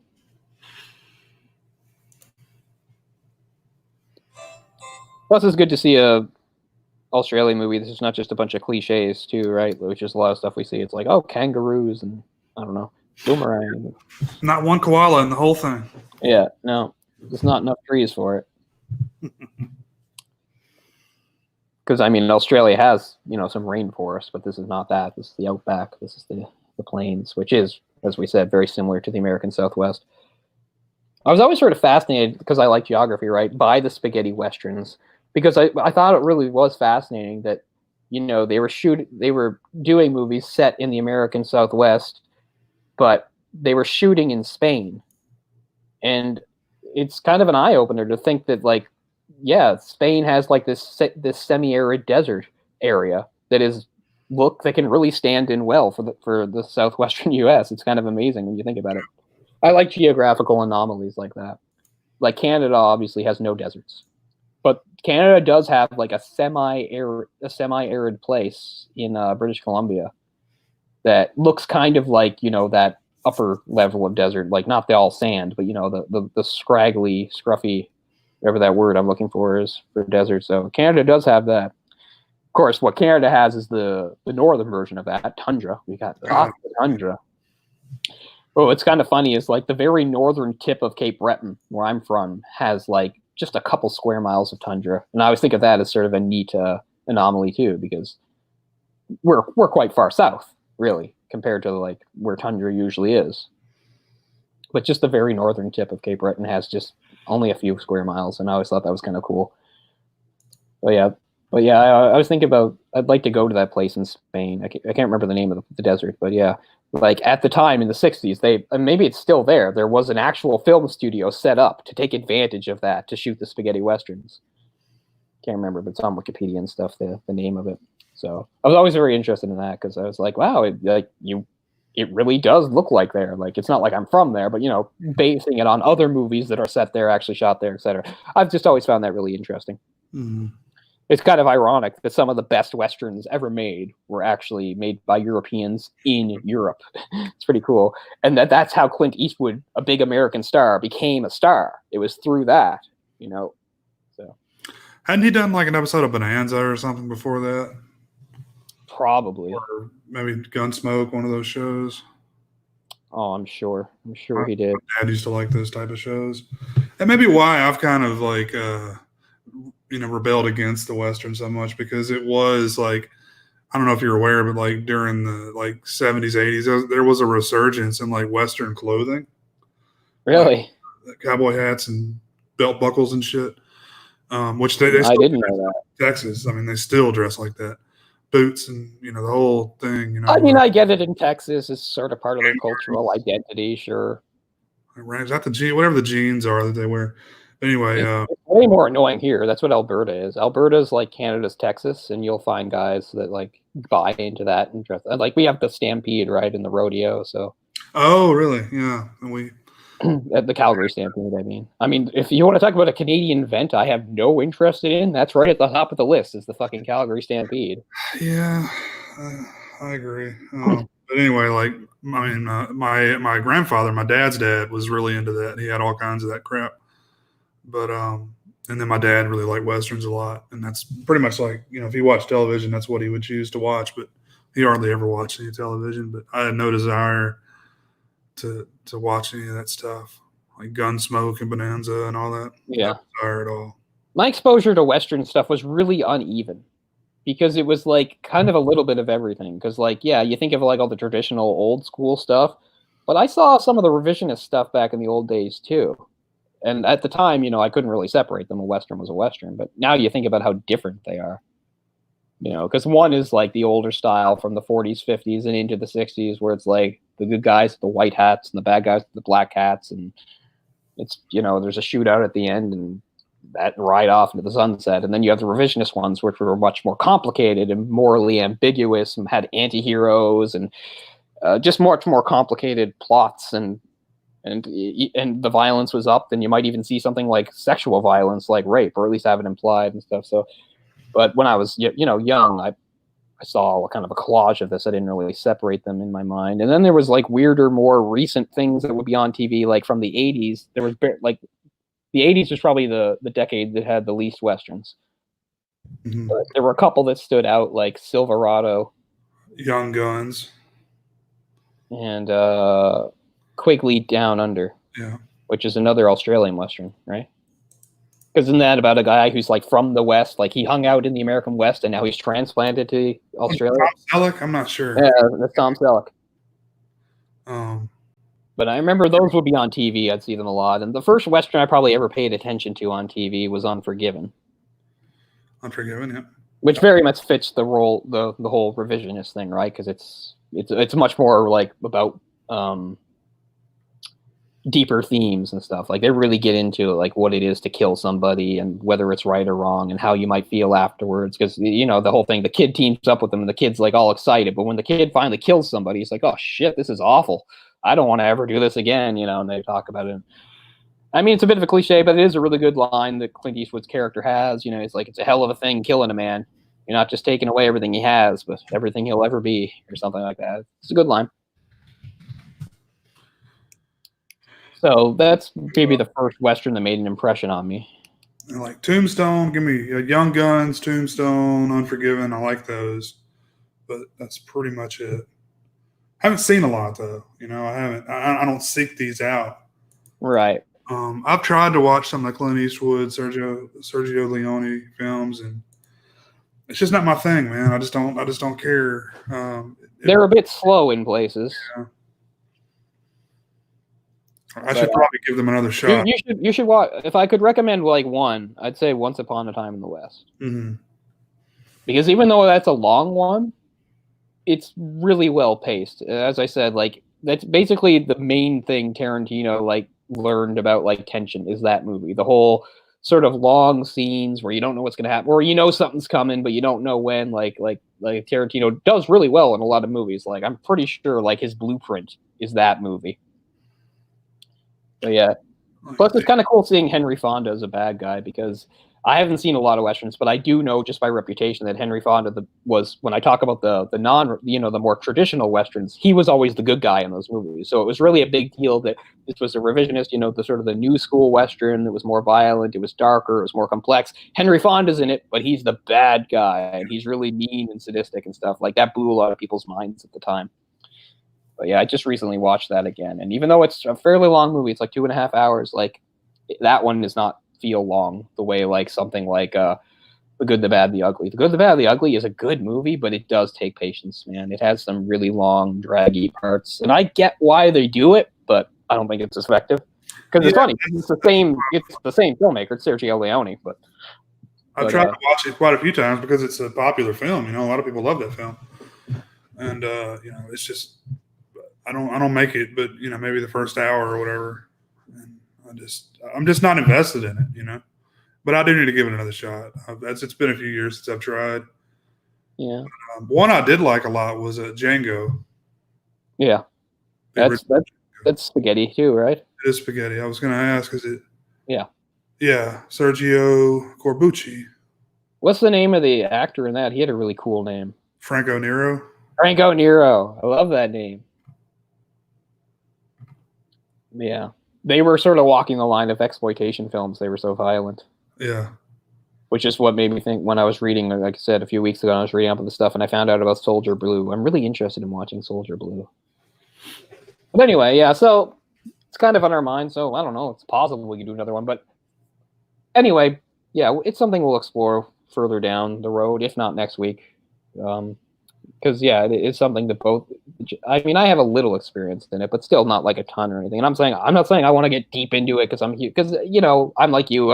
It's never going to be a genre that I really love or anything, you know. Well, I'm totally open to exploring more of these films.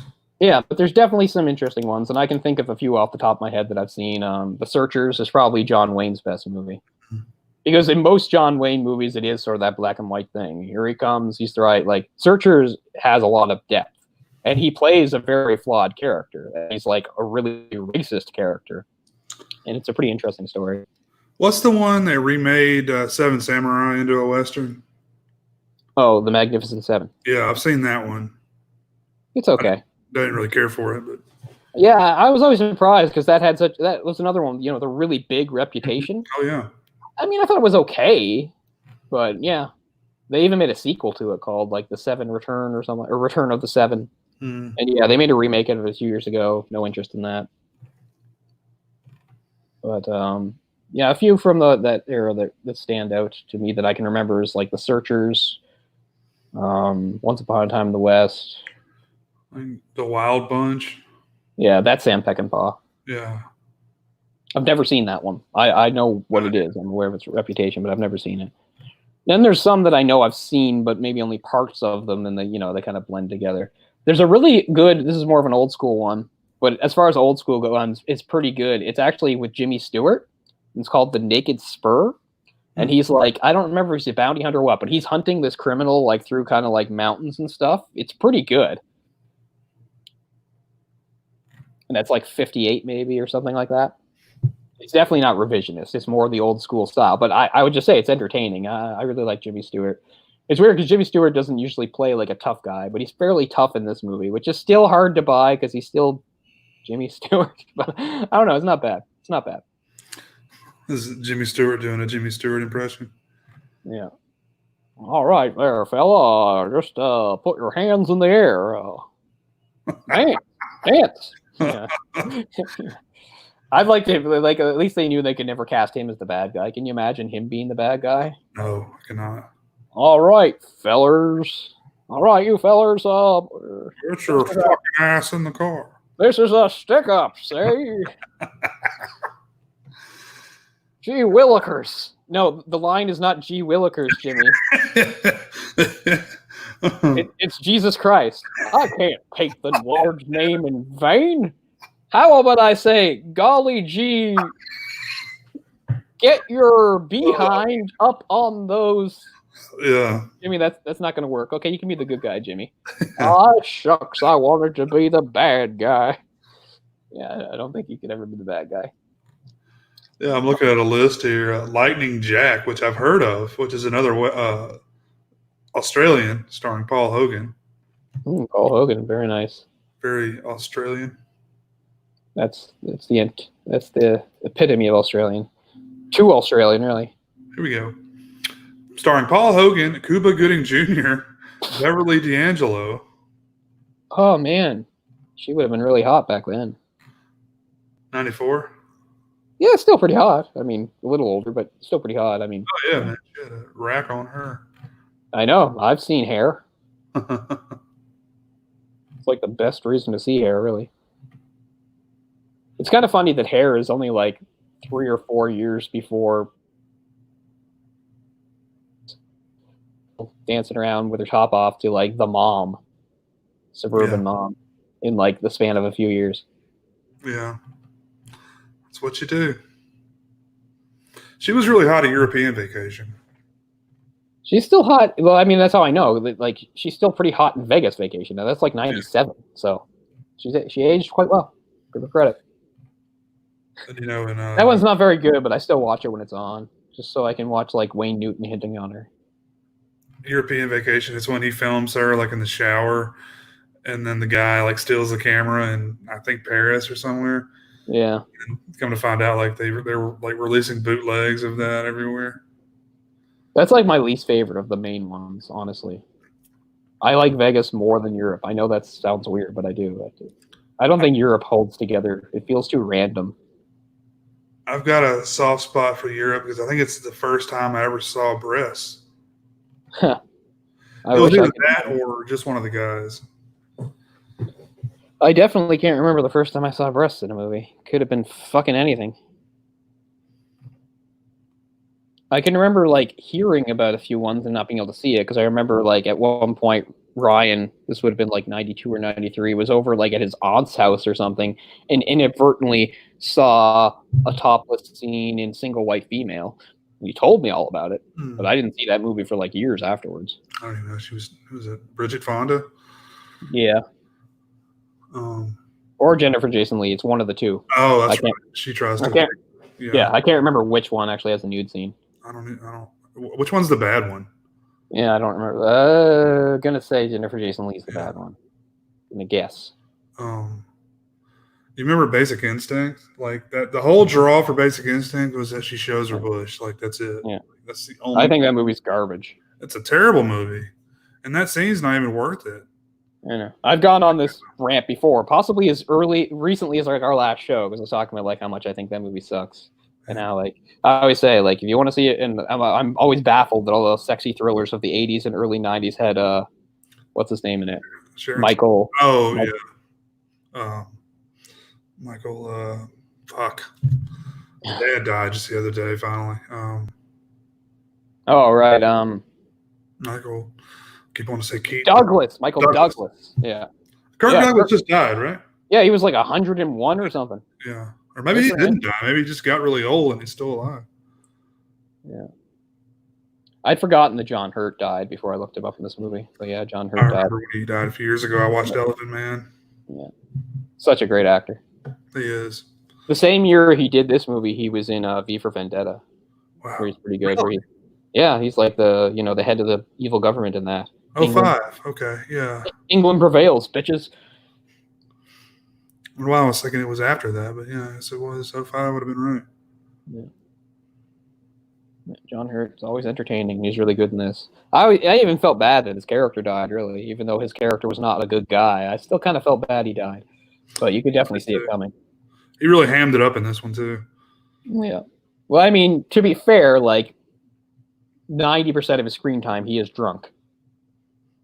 You know, I don't have a problem with that. I think it was funny.